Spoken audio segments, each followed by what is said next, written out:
ನಮಸ್ಕಾರ. 9 ಗಂಟೆಯ ಪ್ರೈಮ್ ನ್ಯೂಸ್ಗೆ ತಮಗೆಲ್ಲ ಆತ್ಮೀಯವಾದ ಸ್ವಾಗತ. ನಾನು ಶಶಿಧರ್ ಭಟ್.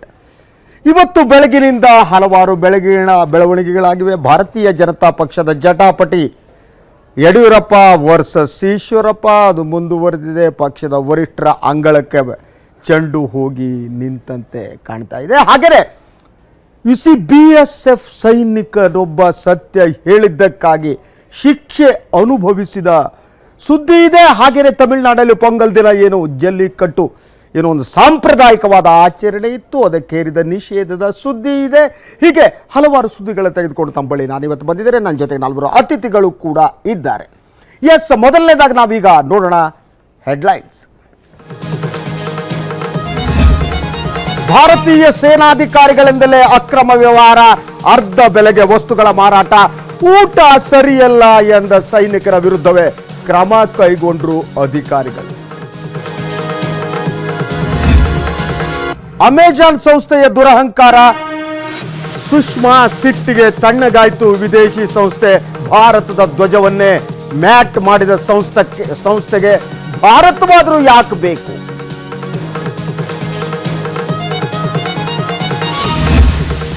ಈಶ್ವರಪ್ಪ ಯಡಿಯೂರಪ್ಪ ಜಟಾಪಟಿ. ಪಕ್ಷದ ವರಿಷ್ಠರಿಗೆ ದೂರು ನೀಡಿದ ಯಡಿಯೂರಪ್ಪ ಬೆಂಬಲಿಗರು ಪ್ರತಿಪಕ್ಷದ ನಾಯಕನ ಸ್ಥಾನದಿಂದ ಈಶ್ವರಪ್ಪಗೆ ನೀಡಬಹುದೇ ಕೊಪ್?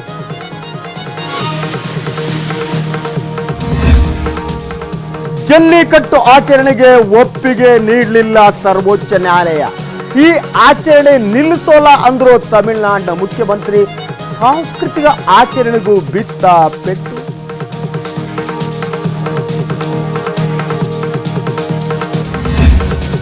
ಗ್ರಾಮಿ ಪ್ರಶಸ್ತಿ ವಿಜೇತ ಸಂಗೀತ ನಿರ್ದೇಶಕ ಡೇವಿಡ್ ವಾಟ್ವಾ ಸಂಗೀತ ಕಾರ್ಯಕ್ರಮಕ್ಕೆ ದಿಕ್ಕು ತಡೆ. ಪೊಲೀಸ್ ಕಾರ್ಯಕ್ರಮ ವ್ಯವಸ್ಥಾಪಕರ ನಡುವೆ ಭಿನ್ನ ನಿಲುವು.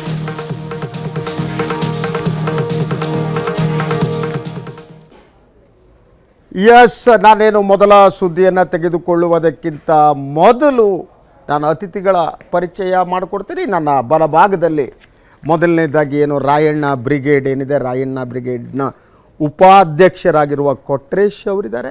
ಹಾಗೆಯೇ ಅವರ ಪಕ್ಕದಲ್ಲಿ ಕಾಂಗ್ರೆಸ್ ಪಕ್ಷದ ಹಿರಿಯ ನಾಯಕರಾಗಿರುವಂಥ ಛಲವಾದಿ ನಾರಾಯಣ ಸ್ವಾಮಿ ಇದ್ದಾರೆ. ರಾಜಕೀಯ ವಿಶ್ಲೇಷಕರು, ಹಿರಿಯ ಪತ್ರಕರ್ತರು ಆಗಿರುವ MK ಭಾಸ್ಕರ್ ರಾವ್ ಇದ್ದಾರೆ. ಹಾಗೆಯೇ ನಮ್ಮ ಸಂಪಾದಕೀಯ ಸಲಹೆಗಾರರಾಗಿರುವ NS ಶಂಕರ್ ಇದ್ದಾರೆ.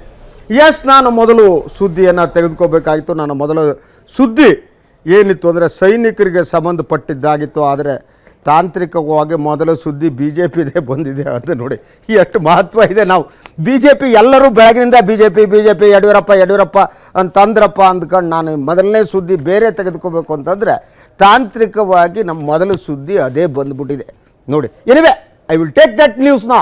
BJP ರಾಜ್ಯಾಧ್ಯಕ್ಷ BS ಯಡಿಯೂರಪ್ಪ ಹಾಗೂ ಪಕ್ಷದ ಹಿರಿಯ ಮುಖಂಡ KS ಈಶ್ವರಪ್ಪ ನಡುವಿನ ಬಿಗ್ ಫೈಟ್ ಮುಂದುವರಿದೆ. ಈಶ್ವರಪ್ಪ ಅವರನ್ನ ಮೇಲ್ಮನೆ ಪ್ರತಿಪಕ್ಷದ ನಾಯಕ ಸ್ಥಾನದಿಂದ ಕಿತ್ತು ಹಾಕುವ ಕಸರತ್ತು ನಡೀತಾ ಇದೆ. BSY ಕ್ಯಾಂಪಿನ ಕೆಲವರು ಈ ಬಗ್ಗೆ ದೆಹಲಿಗೆ ಹೋಗಿ ದೂರು ಕೊಡ್ತಿದ್ದಾರೆ. ಅವರ ಕಾರ್ಯತಂತ್ರ ನಡೀತಾ ಇದೆ. ಏನು ಕಾರ್ಯತಂತ್ರ? ಇವತ್ತು ಬೆಳಗಿನಿಂದ ಏನೇನು ಡೆವಲಪ್ಮೆಂಟ್ ನಡೀತು ಅದರ ಕುರಿತ ವರದಿ ಇಲ್ಲಿದೆ.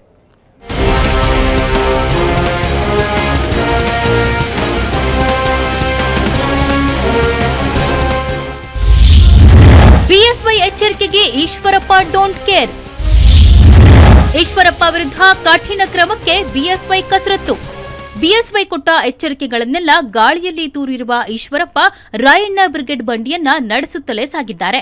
ಡೋಂಟ್ ಕೇರ್ ಅಂತ ಸತತ ಬ್ರಿಗೇಡ್ ಸಮಾವೇಶಗಳನ್ನ ನಡೆಸ್ತಾ ಇದ್ದಾರೆ. ಹೇಗಾದ್ರೂ ಮಾಡಿ ಈಶ್ವರಪ್ಪ ರೆಕ್ಕೆಯನ್ನ ಕತ್ತರಿಸಬೇಕೆಂಬ ಹಠದಲ್ಲಿರುವ BSY ಅಮಾನತು ಅನ್ನೋ ಅಸ್ತ್ರ ಬಳಸಿದ್ದರು. ಬ್ರಿಗೇಡ್ ಸಂಚಾಲಕ ವೆಂಕಟೇಶ್ ಮೂರ್ತಿಯನ್ನ ಬಿಜೆಪಿಯಿಂದ ಅಮಾನತುಗೊಳಿಸಿ ಬ್ರಿಗೇಡ್ ಬಣಕ್ಕೆ ಎಚ್ಚರಿಕೆ ಸಂದೇಶ ರವಾನಿಸಿದ್ದರು. ಇದರ ಹಿಂದೆ ಮಾಜಿ DCM R ಅಶೋಕ್ ಅವರ ಪಾತ್ರವೂ ಇದೆ ಎನ್ನಲಾಗಿದೆ. ಆದರೆ ಯಡಿಯೂರಪ್ಪಗೆ ಕ್ಯಾರೆ ಅನ್ನದೇ ಈಶ್ವರಪ್ಪ ಮುನ್ನುಗ್ಗುತ್ತಿದ್ದಾರೆ.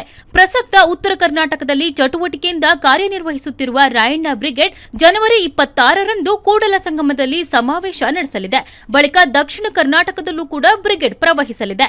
ಈ ಮಾತು ಈಶ್ವರಪ್ಪ ಬಾಯಿಂದ ಹೊರಬೀಳುತ್ತಿದ್ದಂತೆಯೇ ಬಿಎಸ್ವೈ ಇನ್ನಷ್ಟು ಬಿರುಸಾಗಿದ್ದಾರೆ. ಬ್ರಿಗೇಡ್ಗೂ ಬಿಜೆಪಿಗೂ ಸಂಬಂಧವಿಲ್ಲ ಅಂತ ಈಶ್ವರಪ್ಪ ಹೇಳುವ ಮಾತನ್ನೇ ಬಿಎಸ್ವೈ ಇಂದು ಪುನರುಚ್ಚರಿಸಿದ್ದಾರೆ. ವರಿಷ್ಠರು ಇದರ ಬಗ್ಗೆ ಎಚ್ಚರಿಕೆ ನೀಡಿದ್ದಾರೆ. ಬ್ರಿಗೇಡ್ ಚಟುವಟಿಕೆಯಲ್ಲಿ ಕಾರ್ಯಕರ್ತರು ಭಾಗವಹಿಸುವುದಿಲ್ಲ ಅಂತ ಸ್ಪಷ್ಟ ಸಂದೇಶ ಸಾರಿದ್ದಾರೆ. ಆದರೆ ಒಂದೇ ಒಂದು ನಮ್ಮ ಕಾರ್ಯಕರ್ತರನ್ನ ಹೇಳಿರುವಂತಹದ್ದು, ಬ್ರಿಗೇಡ್ಗೂ ಭಾರತೀಯ ಜನತಾ ಪಾರ್ಟಿ ಕಾರ್ಯಕರ್ತರು ಏನೂ ಸಂಬಂಧ ಇಲ್ಲ. ಯಾವುದೇ ಕಾರ್ಯಕ್ರಮದಲ್ಲಿ ಜವಾಬ್ದಾರಿ ಇರುವಂಥ ನಮ್ಮ ಕಾರ್ಯಕರ್ತರು ಭಾಗವಹಿಸಬಾರ್ದು. ಇದು ನಾನು ಹೇಳಿಲ್ಲ, ರಾಷ್ಟ್ರೀಯ ಅಧ್ಯಕ್ಷ ಹೇಳಿದ್ದಾರೆ, ರಾಷ್ಟ್ರೀಯ ಪ್ರಧಾನ ಕಾರ್ಯದರ್ಶಿಗಳು ಹೇಳಿದ್ದಾರೆ, ಎಲ್ಲ ಮುಖಂಡರುಗಳು ಈ ಮಾತನ್ನು ಹೇಳಿದ್ದಾರೆ. ಅದನ್ನು ಅನುಸರಿಸೋದು ಅವ್ರಿಗೆ ಬಿಟ್ಟಂಥದ್ದು. ಆದರೆ ನಮ್ಮ ಕಾರ್ಯಕರ್ತರು ಮಾತ್ರ ಯಾವುದೇ ರೀತಿಯ ಕಾರ್ಯಕ್ರಮದಲ್ಲಿ ಭಾಗವಹಿಸಿ ಗೊಂದಲಕ್ಕೆ ಈಡಾಗಬೇಡಿ ಅನ್ನುವಂಥ ಕಿವಿ ಮಾತನ್ನು ಈ ಸಂದರ್ಭದಲ್ಲಿ ಹೇಳಕ್ಕೆ ನಾನು ಇಚ್ಛೆ. ಈಶ್ವರಪ್ಪ ವಿರುದ್ಧ ಬಿಎಸ್ವೈ ಮಸ್ಲತ್ತು. ಹರಕೆ ಕುರಿ ಆಗ್ತಾರ ಕೆಎಸ್ ಈಶ್ವರಪ್ಪ. ರಾಯಣ್ಣ ಬ್ರಿಗೇಡ್ಗೆ ಕಡಿವಾಣ ಹಾಕುವ ಬಿಎಸ್ವೈರ ಪರೋಕ್ಷ ದಾರಿಗಳೆಲ್ಲ ಸದ್ಯಕ್ಕೆ ಠುಸ್ ಪಟಾಕಿಯಾಗ್ತಿವೆ. ಹಾಗಾಗಿ ನೇರವಾಗಿ ಇದೀಗ ಈಶ್ವರಪ್ಪ ವಿರುದ್ಧ ಬಾಣ ಹೂಡೋಕೆ ಬಿಎಸ್ವೈ ಮುಂದಾಗಿದ್ದಾರೆ. ಇಂದು ಸಂಜೆ ಬಿಜೆಪಿ ಕಚೇರಿಯಲ್ಲಿ ಆಗ್ನೇಯ ಶಿಕ್ಷಕ ಕ್ಷೇತ್ರದ ಉಪಚುನಾವಣೆ ಸಂಬಂಧಿಸಿದಂತೆ ಎಂಎಲ್ಸಿಗಳ ಸಭೆ ನಡೆಸಲಾಗಿದೆ. ಆದರೆ ಇದು ನೆಪ ಮಾತ್ರಕ್ಕೆ ಆಗಿದ್ದು, ಇದರ ಹಿಂದಿರುವ ಅಸಲಿಯತೆ ಬೇರೆ ಎನ್ನಲಾಗ್ತಿದೆ. ಸಭೆಯಲ್ಲಿ ರಾಯಣ್ಣ ಬ್ರಿಗೇಡ್ ಜೊತೆಗೆ ಗುರುತಿಸಿಕೊಂಡಿರುವ ಈಶ್ವರಪ್ಪರನ್ನ ಮೇಲ್ಮನೆ ಸ್ಥಾನದಿಂದ ಕೆಳಗಿಳಿಸಿ ಅವರ ಸ್ಥಾನಕ್ಕೆ ಮೇಲ್ಮನೆ ಹಿರಿಯ ಸದಸ್ಯ ಕೆಬಿ ಶರಣಪ್ಪ ಅವರನ್ನ ಕೂರಿಸುವ ಬಗ್ಗೆ ಚಿಂತನೆ ನಡೆಸಲಾಗ್ತಿದೆ ಅಂತ ಮೂಲಗಳು ತಿಳಿಸಿವೆ. ಇತ್ತ ಈಶ್ವರಪ್ಪಗೆ ಸಭೆಯಲ್ಲಿ ಭಾಗವಹಿಸೋಕೆ ಆಹ್ವಾನ ಇಲ್ಲ ಎನ್ನುವ ಸುದ್ದಿ ಬಿತ್ತರವಾಗುತ್ತಿದ್ದಂತೆಯೇ ಈಶ್ವರಪ್ಪ ಆಪ್ತರಿಗೆ ವಾಟ್ಸ್ಆಪ್ ಮೂಲಕ ಸಂದೇಶ ರವಾನಿಸಿ ಪರೋಕ್ಷವಾಗಿ ಕರೆ ನೀಡಲಾಗಿದೆ. ಆದರೆ ಈಶ್ವರಪ್ಪ ಮಾತ್ರ ಸಭೆಗೆ ಬೆನ್ನು ತೋರಿಸಿದ್ದಾರೆ. ಅಲ್ಲದೆ ಕತ್ತು ಕೊಯ್ದರೂ ನಾನು ಬಿಜೆಪಿ ಬಿಡಲ್ಲ ಅಂತಿದ್ದಾರೆ. ಶಿವಮೊಗ್ಗದಲ್ಲಿ ಮಾತನಾಡಿದ ಅವರು, ಬಿಜೆಪಿ ಪಕ್ಷ ತಾಯಿ ಇದ್ದಂತೆ, ಸತ್ತರೂ ಇದೇ ಪಕ್ಷದಲ್ಲಿ ಸಾಯುತ್ತೇನೆ ಎಂದು ಹೇಳಿದ್ದಾರೆ. ಪಕ್ಷದ ಬಗ್ಗೆ ಇರೋಂತಹ ಅಭಿಮಾನದ ಬಗ್ಗೆ, ಪಕ್ಷ ನಿಷ್ಠೆ ಬಗ್ಗೆ ಅನೇಕರು ಪ್ರಶ್ನೆ ಮಾಡ್ತಿದ್ದಾರೆ. ಈಶ್ವರಪ್ಪ JDS ಹೋಗ್ತಾರೆ, BJP ಬಿಡ್ತಾರೆ. ಕುತ್ತಿಗೆ ಕೊಯ್ದರೂ ಈಶ್ವರಪ್ಪ ಭಾರತೀಯ ಜನತಾ ಪಾರ್ಟಿ ಬಿಡೋದಿಲ್ಲ. ನನ್ನನ್ನು ರಾಜ್ಯದ BJP ಅಧ್ಯಕ್ಷನಾಗಿ ಮಾಡಿದೆ, ಭಾರತೀಯ ಜನತಾ ಪಾರ್ಟಿಯ ಮೂರು ಬಾರಿ ಅಧ್ಯಕ್ಷನ ಮಾಡಿದೆ, ಮತ್ತು ರಾಜ್ಯದ MLA ಮಾಡಿ ಉಪಮುಖ್ಯಮಂತ್ರಿ ತನಕ ತಗೊಂಡೋಗಿಂಥ ಪಾರ್ಟಿ BJP. ಅದೇನೇ ಇರಲಿ, ಸಂಗೊಳ್ಳಿ ರಾಯಣ್ಣ ಅನ್ನೋ ಸಂಘಟನೆ ಕಮಲ ಪಾಳಯವನ್ನ ಛಿದ್ರಗೊಳಿಸಿ ಹಾಕಿದೆ. ಹಿಂದಾಹಸ್ತ್ರವನ್ನ ಬಳಸಿ ಸಂಗೊಳ್ಳಿ ರಾಯಣ್ಣ ಬ್ರಿಗೇಡ್ ದಾರಿಯಲ್ಲಿ ಸಾಗುತ್ತಿರುವ ಈಶ್ವರಪ್ಪ ಬಿಜೆಪಿ ಭವಿಷ್ಯ ಸದ್ಯ ತೂಗುಗತಿಯಲ್ಲಿದ್ದಂತಾಗಿದೆ. ರಾಜ್ಯ ಬಿಜೆಪಿಯ ಈ ಎಲ್ಲಾ ಬೆಳವಣಿಗೆಗಳನ್ನ ನೋಡಿಕೊಂಡು ಪಕ್ಷದ ಹೈಕಮಾಂಡ್ ಮಾತ್ರ ಗಪ್ಚುಪ್ಪಾಗಿದೆ. ಇದರ ಹಿಂದಿನ ಮರ್ಮವೇನು ಎಂಬುದು ಮಾತ್ರ ಚಿದಂಬರ ರಹಸ್ಯವಾಗಿದೆ. ಪೊಲಿಟಿಕಲ್ ಬ್ಯೂರೋ, ಸುದ್ದಿ ಟಿವಿ. ಪ್ರಿಯ ವೀಕ್ಷಕರೇ, ಬೆಳಗಿನಿಂದ ಭಾರತೀಯ ಜನತಾ ಪಕ್ಷದ ಒಳಗಡೆ ಹಲವು ರೀತಿಯ ಬೆಳವಣಿಗೆಗಳು ನಡೆದು ಬೆಳಗ್ಗೆನೇ ಯಡಿಯೂರಪ್ಪನವರು ತಮ್ಮ ಬೆಂಬಲಿಗರ ಜೊತೆ ಒಂದು ಚರ್ಚೆ ನಡೆಸಿದ್ರು. ಅದಾದ ಮೇಲೆ ಸಾಯಂಕಾಲದ ಹೊತ್ತಿಗೆ ಏನು ವಿಧಾನ ಪರಿಷತ್ BJP ಸದಸ್ಯರಿದ್ದಾರೆ ಅವರ ಸಭೆ ಕರೆಯುವ ತೀರ್ಮಾನವನ್ನು ತೆಗೆದುಕೊಳ್ಳಾಯಿತು.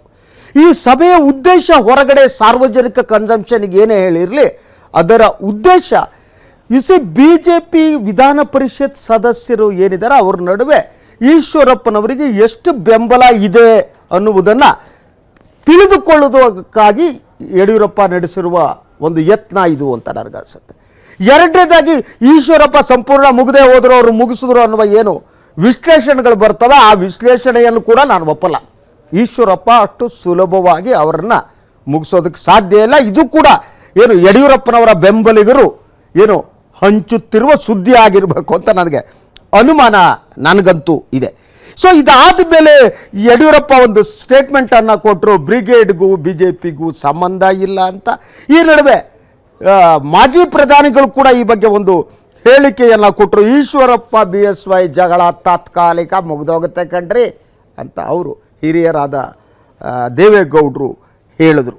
ಸೊ ಅದರ ಜೊತೆಗೆ ನೀವು ನಮ್ಮ ವರದಿಯಲ್ಲಿ ನೋಡಿದಿರಿ, ಶಿವಮೊಗ್ಗದಲ್ಲಿ ಮಾತನಾಡಿದ್ದ ಈಶ್ವರಪ್ಪನವರು, ನಾನು ಸಾಯೋದಿದ್ದರೆ BJPಲೇ ಸಾಯ್ತೀನಿ ಅಂದರು. ಪಾಪ ಅವ್ರು ಸಾಯೋದು ಬೇಡ, ಇನ್ನು ಹಲವು ವರ್ಷಗಳ ಕಾಲ ಅವ್ರು ಬದುಕಿರಬೇಕು, ರಾಜಕೀಯ ಮಾಡಬೇಕು, ಅವ್ರು ಹೋಗಬಾರದು. ಆದ್ದರಿಂದ ಅವ್ರು ಹೇಳಬೇಕಾಗಿಲ್ಲ.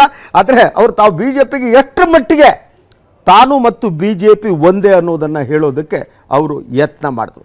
ಈ ನಡುವೆ ಬಂದ ವರ್ತಮಾನದ ಪ್ರಕಾರ, ವರದಿಯ ಪ್ರಕಾರ ಯಡಿಯೂರಪ್ಪನ ಕೆಲವು ಬೆಂಬಲಿಗರು ದೆಹಲಿಗೆ ಹೋಗಿ ಈಶ್ವರಪ್ಪನವರ ವಿರುದ್ಧ ದೂರು ನೀಡ್ತಾರೆ. ಏನು ದೂರು ನೀಡುವ ಈ ಪ್ರಶ್ನೆ ಬಂದಿದ್ದು ಏನು ಸ್ಪಷ್ಟಪಡಿಸುತ್ತೆ ಅಂದರೆ, ಈಶ್ವರಪ್ಪ ಸೋತಿಲ್ಲ, ಯಡಿಯೂರಪ್ಪ ಗೆದ್ದಿಲ್ಲ ಅಂತ. ಇದು ಈ ಸ್ಥಿತಿ ಅಂತ ನನಗೆ ಅನಿಸುತ್ತೆ. ಆದರೆ ಭಾಳ ಸರಳವಾಗಿ ಯಡಿಯೂರಪ್ಪನವರ ಬೆಂಬಲಿಗರು ಇವರು ಮಾಧ್ಯಮಗಳಲ್ಲಿ ಈಶ್ವರಪ್ಪ ಮುಗದೆ ಹೋದರು ಅಂತ ಈ ಒಂದು 2 ತಿಂಗಳ ಹಿಂದೆ ಪಕ್ಷದ ಉಚ್ಚಾಟನೆ ಅಂತ ಕೆಲವು ವಾಹಿನಿಗಳಲ್ಲಿ ಬಂದಿತ್ತು. ಎಸ್, ನಿಮಗೆ ಕೆಲವು ಕೊಟ್ರೇಶ್ ಬರ್ತಾರೆ. ಎಸ್, ನೆಕ್ಸ್ಟ್ ಈಗಿನ ಪ್ರಕಾರ ವಿಧಾನ ಪರಿಷತ್ತಿನ ನಾಯಕ ಸ್ಥಾನದಿಂದ ಈಶ್ವರಪ್ಪನವರನ್ನು ಇಳಿಸುವ ಸಾಧ್ಯತೆ ಇದೆ ಅನ್ನುವ ಮಾತಿದೆ. ನಿಮ್ಮ ರಿಯಾಕ್ಷನ್ ಸರ್? ಯಾವುದೇ ಕಾರಣಕ್ಕೂ ಆ ಒಂದು ಸನ್ನಿವೇಶ ಸೃಷ್ಟಿಯಾಗಲ್ಲ ಸರ್. ಇದೇ ಎಲ್ಲ ಕಡೆ ಒಂದು ಪ್ರಸ್ತಾಪ ಮಾಡ್ತಾ ಇದ್ದಾರೆ ಎಲ್ಲರೂ, ಎಲ್ಲ ಮಾಧ್ಯಮ ಇರ್ಬೋದು, ಸಾಕಷ್ಟು ಮಾಧ್ಯಮದ ಮಾತಾಡ್ತಿದ್ದಾರೆ. ಖಂಡಿತ ಅದು ಯಾವುದೇ ಒಂದು ಅನಾಹುತ ಆಗಲ್ಲ ಸರ್. ನಿಮಗಿರುವ ಈ ಕಾನ್ಫಿಡೆನ್ಸ್ಗೆ ನಾನು ಕಾರಣ ಏನು ಅಂತ ಕೇಳ್ಬೋದಾ ಸರ್? ನಿಮಗೆ ಈ ವಿಶ್ವಾಸ ಈಶ್ವರಪ್ಪನವರನ್ನ ವಿಧಾನ ಪರಿಷತ್ತಿನ ಪ್ರತಿಪಕ್ಷ ಸ್ಥಾನದಿಂದ ಇಳಿಸಲ್ಲ ಅನ್ನುವ ನಿಮ್ಮ ವಿಶ್ವಾಸ ಬರುವುದಕ್ಕೆ ಸರ್ ನಿಮಗೆ ಇರುವ ಸಾಕ್ಷ್ಯಾಧಾರಗಳು ಅಥವಾ ನಿಮಗಿರುವ ಆ ಸ್ಟ್ರೆಂತ್ ಬರೋದಕ್ಕೆ ಕಾರಣ ಇದೆ ಸರ್? ಆ ಥರ ಅಂತ ಯಾವುದೇ ತಪ್ಪನ ನಮ್ಮ ಈಶ್ವರಪ್ಪಾಜಿಯವರು ಮಾಡಿಲ್ಲ, ಅದು ಆಗೋದು ಇಲ್ಲ. ಆಗುತ್ತೆ, ಮುಂದಿನ ದಿವಸದಲ್ಲಿ ಒಳ್ಳೇದಾಗುತ್ತೆ. ಏನು ಸರ್ ಒಳ್ಳೇದು ಅಂದರೆ? ನಮ್ಮ ಏನು ಈ ಗೊಂದಲ ಸರಿ, ನಮ್ಮ ಬ್ರಿಗೇಡು ಬಿ ಜೆ ಪಿನಲ್ಲಿ ಏನು ಗೊಂದಲ ಆಗಿದೆ ಅದು ಮುಂದಿನ ದಿವಸದಲ್ಲಿ ಖಂಡಿತ ಸರಿ ಹೋಗುತ್ತೆ. ಎಲ್ಲ ಕಾರ್ಯಕರ್ತರಿಗೂ ಒಂದು ಒಳ್ಳೆ ವಿಶ್ವಾಸ ಬರುತ್ತೆ. ಮುಂದಿನ ದಿವಸದಲ್ಲಿ ಕಾರ್ಯಕರ್ತರು ಹಾಳ ಹೋಗ್ಲಿ ಸರ್, ಈ ಇಬ್ಬರು ನಾಯಕರ ನಡುವೆ ವಿಶ್ವಾಸ ಬರುತ್ತಾ?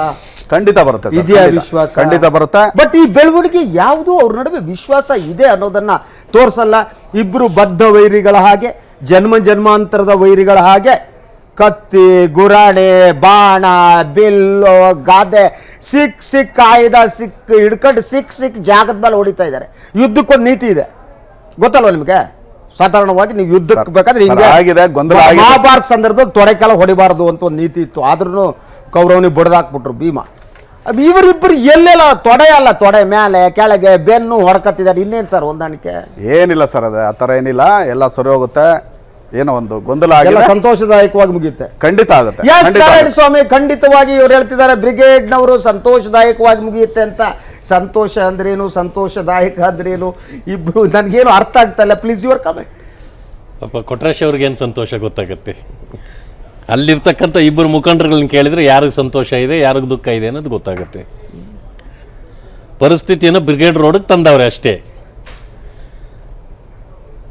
ಮುಖ್ಯಮಂತ್ರಿ ಆಗಬೇಕು ಅನ್ನೋದನ್ನು ಈಶ್ವರಪ್ಪನವರು ಓಪನ್ ಆಗಿ ಹೇಳ್ಕೊಳ್ಳಾರ್ದೆ ಈ ಅವತಾರಕ್ಕೆ ಅವರು ಹೊರಟಿದ್ದಾರೆ. ಆಸೆ ಪಟ್ರೆ ತಪ್ಪಲ್ವಾ? ತಪ್ಪ ನಾರಾಯಣ ಸ್ವಾಮಿ? ತಪ್ಪು ಅಂತ ನಾನು ಹೇಳೋದಿಲ್ಲ.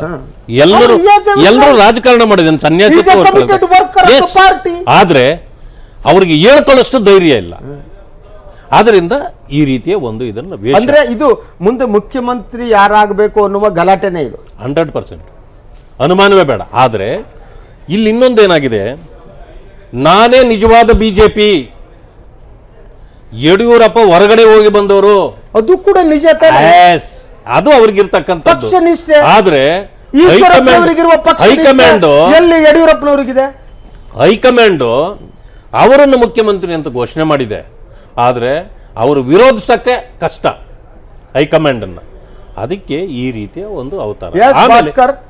ಒಂದು ಇದೇನಿದೆ ಈ ಮಾಧ್ಯಮಗಳಲ್ಲಿ ಬರ್ತಾ ಇರುವ ಪ್ರಕಾರ ಯಡಿಯೂರಪ್ಪನವರು ಮೇಲ್ಗೈ ಆಗಿದೆ, ಈಶ್ವರಪ್ಪ ಮುಗದೆ ಹೋದ್ರು, ಈಶ್ವರಪ್ಪ ಮನೆಗೆ ಹೋದ್ರು, ನಾಳೆ ಬೆಳಗ್ಗೆ ಅವ್ರು ನೇತ ಆಗ್ತಾರೆ ಅನ್ನುವ ವರದಿಗಳು ಬರ್ತಿವೆ. ಆಸ್ ಎ ಪೊಲಿಟಿಕಲ್ ರಿಪೋರ್ಟರ್ ನನಗೆ ಡೌಟ್ಸ್ ಇದೆ ನಂಬೋದಕ್ಕೆ. ಇದು ನನಗಿರುವ ಗುಮಾನಿ ಏನು ಅಂದರೆ, ಯಡಿಯೂರಪ್ಪನವರು ಅವರು ಬೆಂಬಲಿಗರ ಮೂಲಕ ಈ ರೀತಿಯ ಸುದ್ದಿಗಳನ್ನು ಹರಡ್ತಿದ್ದಾರೆ.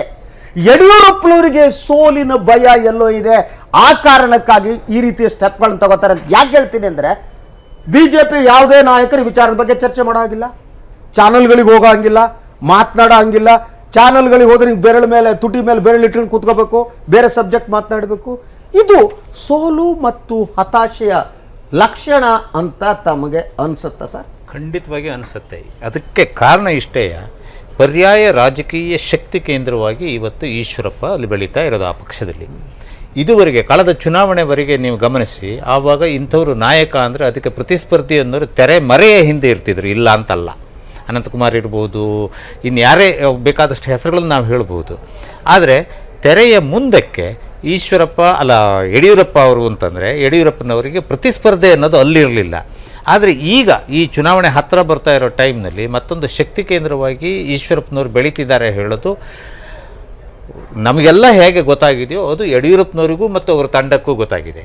ಆದರೆ ಒಂದು ಶಕ್ತಿ ಕೇಂದ್ರವನ್ನು ದುರ್ಬಲಗೊಳಿಸೋದು ಹೇಗೆ ಅಂದರೆ ಒಂದು ರಾಜಕೀಯ ಶಕ್ತಿಯನ್ನೇ ಅವರು ಪ್ರಯೋಗ ಮಾಡಬೇಕು. ಯಾಕೆಂದರೆ ಈಗ ಅಧಿಕಾರ ಅವ್ರ ಕೈನಲ್ಲಿಲ್ಲ. ಮನೆ ಮೇಲೆ ರೈಡ್ ಮಾಡಿಸೋದು ಇತ್ಯಾದಿ ಎಲ್ಲದನ್ನು ಆಡಳಿತ ಪಕ್ಷವಾಗಿದ್ದಾಗ ಅದನ್ನು ಮಾಡಿಸೋದಕ್ಕೆಲ್ಲ ವ್ಯವಸ್ಥೆ ಇರ್ತದೆ.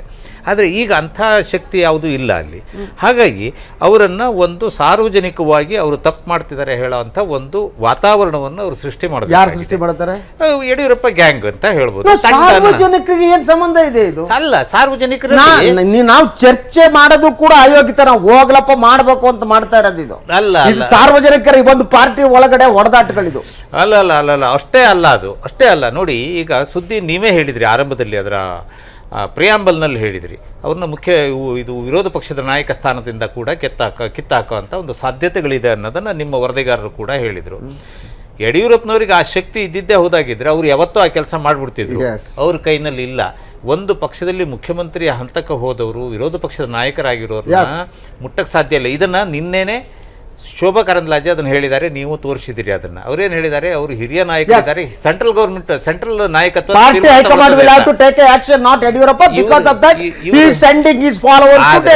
ಆದರೆ ಒಂದು ಸ್ಪಷ್ಟವಾದ ಮೆಸೇಜ್ ಅನ್ನು ಕೊಡೋದಕ್ಕೆ ಇವರು ಹೊರಟಿದ್ದಾರೆ. ಏನಂದ್ರೆ ಈಶ್ವರಪ್ಪ ಹೀಗೆ ಮಾಡ್ತಾ ಇರೋದ್ರಿಂದ ನಾಳೆ ಏನಾದ್ರು ಬಿಜೆಪಿ ಎಲೆಕ್ಷನ್ ನಲ್ಲಿ ಸೋತ್ರೆ ಅದಕ್ಕೆ ಈಶ್ವರಪ್ಪ ಕಾರಣ ಅನ್ನೋ ಒಂದು ಹೊಣೆ ಅಂತ ಹೇಳಿ ಒಂದು ಸಂದೇಶವನ್ನು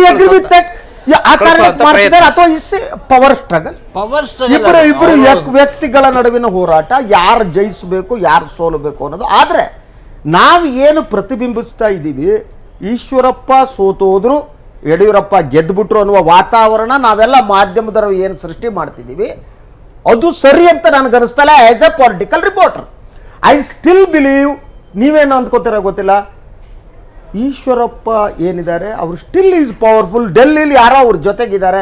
ಹಿಂಗ್ ಕಸ ಗುಡಿಸ್ದಂಗೆ ಯಡಿಯೂರಪ್ಪ ಅವ್ರನ್ನ ಗುಡ್ಸಾಕಕ್ಕಾಗಲ್ಲ. ಸಾಧ್ಯ ಹಂಗ್ ಗುಡ್ಸಾಕಕ್ ಸಾಧ್ಯ ಆಗಿದ್ರೆ ಇಷ್ಟೊತ್ತಿದ್ರು.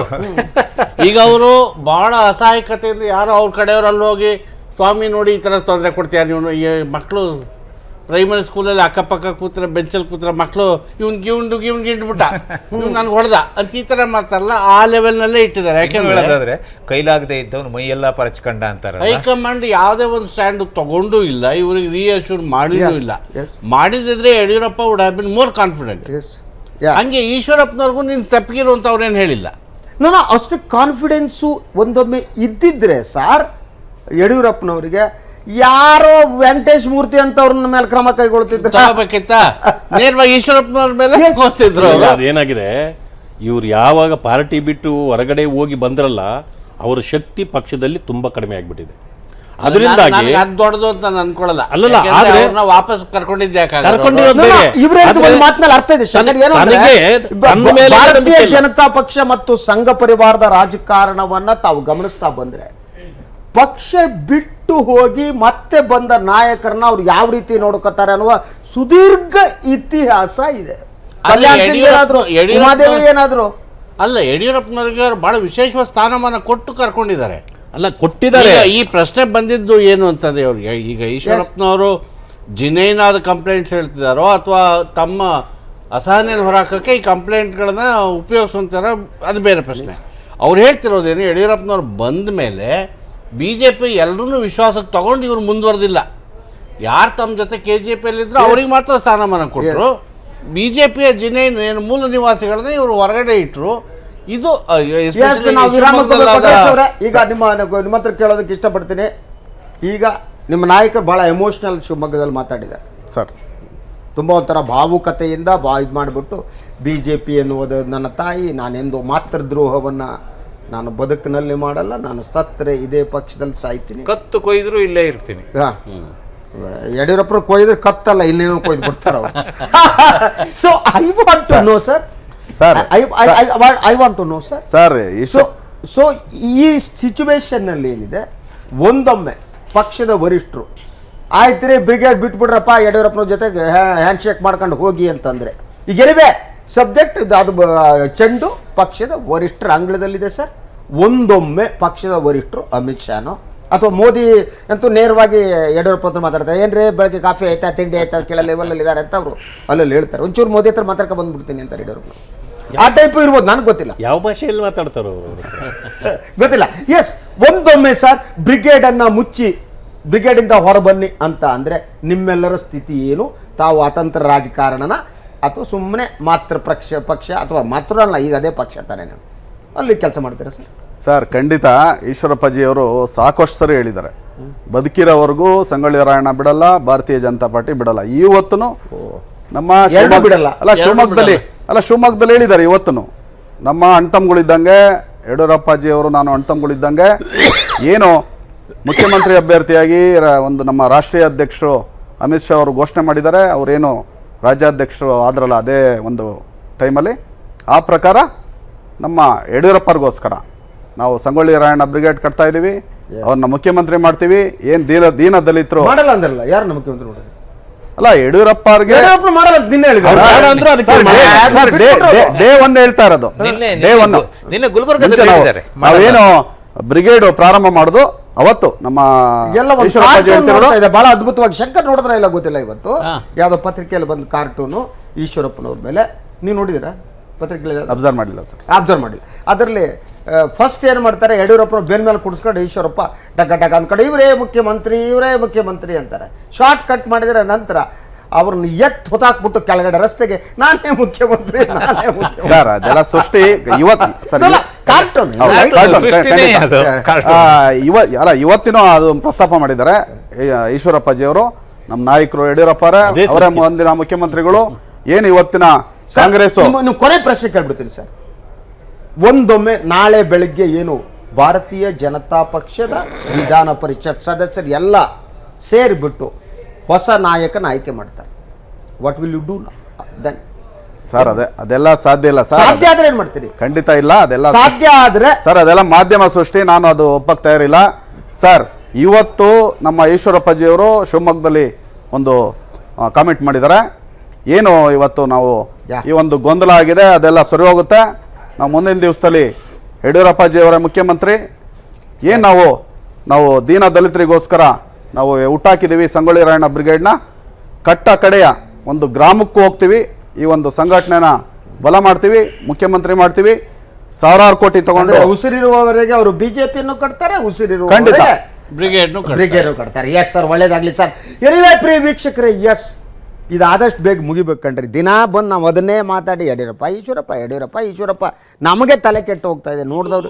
ದೇಶಕ್ಕಾಗ್ಲಿ ರಾಜ್ಯಕ್ಕಾಗ್ಲಿ ಒಳ್ಳೆ ಆಗುವಂತದ್ದಲ್ಲ, ಇದು ಪಕ್ಷದ ಇಂಟರ್ನಲ್ ಮ್ಯಾಟರ್. ಇವ್ರು ತಗೊಂಡ್ ಬೀದಿಗಿಟ್ಟು ನಮ್ಮೆಲ್ಲರ ತಲೆ ತಿಂತಿದ್ದಾರೆ. ಆತರ ನಾವು ಬೇರೆ ಸಬ್ಜೆಕ್ಟ್ ಮಾತಾಡ್ಬೇಕು, ಬೇರೆ ಸಬ್ಜೆಕ್ಟ್ ಕೂಡ. ಪ್ರಿಯ ವೀಕ್ಷಕರು, ಒಂದು ವಿರಾಮ ತಗೋತೀರಿ. ವಿರಾಮ ತೆಗೆದುಕೊಂಡು ದೇಶದ ಸೈನಿಕರಿಗೆ ಸಂಬಂಧಪಟ್ಟಿದ್ದು ಸತ್ಯ ಹೇಳಿದ ಸೈನಿಕನೊಬ್ಬನನ್ನ ಏನು ಅವರನ್ನ ಶಿಕ್ಷಿಸುವ ಹಂತಕ್ಕೆ ಹೋದರೆ ನಮ್ಮ ಸೈನಿಕ ಪ್ರೀತಿ ಎಲ್ಲಿಗೆ ಬಂತು? ನಮ್ಮದು ಜೈ ಜವಾನ್ ಜೈ ಕಿಸಾನ್ ಅಂತ ಏನು ಲಾಲ್ ಬಹದ್ದೂರ್ ಶಾಸ್ತ್ರಿ ಹೇಳಿದ್ರು, ಆ ಮಾತು ಎಲ್ಲಿಗೆ ಬಂತು ಗೊತ್ತಿಲ್ಲ. ಅದಕ್ಕೆ ಸಂಬಂಧಪಟ್ಟ ಸುದ್ದಿದೆ. ಅದನ್ನು ಸೈನಿಕರಿಗಾಗಿ ಸರ್ಕಾರ ಒದಗಿಸುವ ವಸ್ತುಗಳನ್ನು ಅರ್ಧ ದರದಲ್ಲಿ ಮಾರಾಟ ಮಾಡುವ ಜಾಲವೊಂದು ಬಯಲಾಗಿದೆ.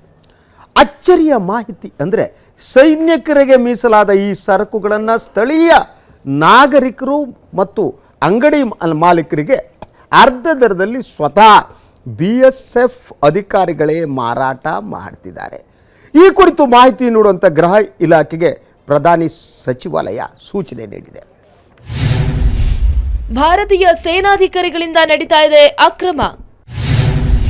ಸೇನೆಯಲ್ಲಿದೆ ಅರ್ಧ ಬೆಲೆಗೆ ವಸ್ತುಗಳನ್ನ ಮಾರುವ ಜಾಲ.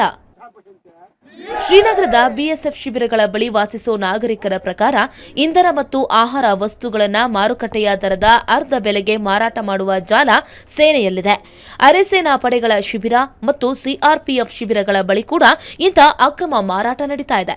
ಭದ್ರತಾ ಪಡೆಯ ಸುತ್ತಮುತ್ತಲ ನಿವಾಸಿಗಳು ಮತ್ತು ವ್ಯಾಪಾರಿಗಳು ಈ ವಿಷಯವನ್ನ ಖಚಿತಪಡಿಸಿದ್ದಾರೆ. ಅಕ್ರಮದ ಕುರಿತು ಸಾಮಾಜಿಕ ಜಾಲತಾಣದಲ್ಲಿ ದೂರಿದ್ದ ಯೋಧ ಕಳೆದ ವಾರ ಯೋಧ ತೇಜ್ ಬಹದ್ದೂರ್ ಯಾದವ್ ಅವರು ಸಾಮಾಜಿಕ ಜಾಲತಾಣಗಳಲ್ಲಿ 4 ವಿಡಿಯೋಗಳನ್ನು ಹಂಚಿಕೊಂಡಿದ್ರು. ಕಿರಾಣಿ ವಸ್ತುಗಳು, ಬೇಳೆ, ತರಕಾರಿಗಳನ್ನ ಅರ್ಧ ಬೆಲೆಗೆ ಮಾರಾಟ ಮಾಡಲಾಗ್ತಾ ಇದೆ, ಗಡಿ ಕಾಯುವ ಯೋಧರಿಗೆ ಕಳಪೆ ಆಹಾರ ಮತ್ತು ಕಳಪೆ ಸೌಲಭ್ಯಗಳನ್ನು ಒದಗಿಸಲಾಗ್ತಾ ಇದೆ ಅಂತ ಆರೋಪಿಸಿದ್ರು. ಈ ವಿಡಿಯೋಗಳನ್ನ 3 ದಶಲಕ್ಷ ಜನ ವೀಕ್ಷಿಸಿದ್ರು. ಸಾಮಾಜಿಕ ಜಾಲತಾಣಗಳಲ್ಲಿ ಕಟು ಟೀಕೆ ಕೂಡ ಎದುರಾಗಿತ್ತು. ಸೈನಿಕರ ವಸ್ತುಗಳನ್ನ ಬಿಕರಿಗಿಟ್ಟ ಅಧಿಕಾರಿಗಳು. ಶ್ರೀನಗರದ ಹಮ್ಹಾಮ ಬಿಎಸ್ಎಫ್ ಘಟಕದ ಬಳಿಯ ಅಂಗಡಿ ಮಾಲೀಕರು ಮತ್ತು ಕೆಲವು ನಾಗರಿಕರಿಗೆ ಸರ್ಕಾರ ಒದಗಿಸಿದ ವಸ್ತುಗಳನ್ನು ಮಾರಾಟ ಮಾಡಲಾಗಿದೆ.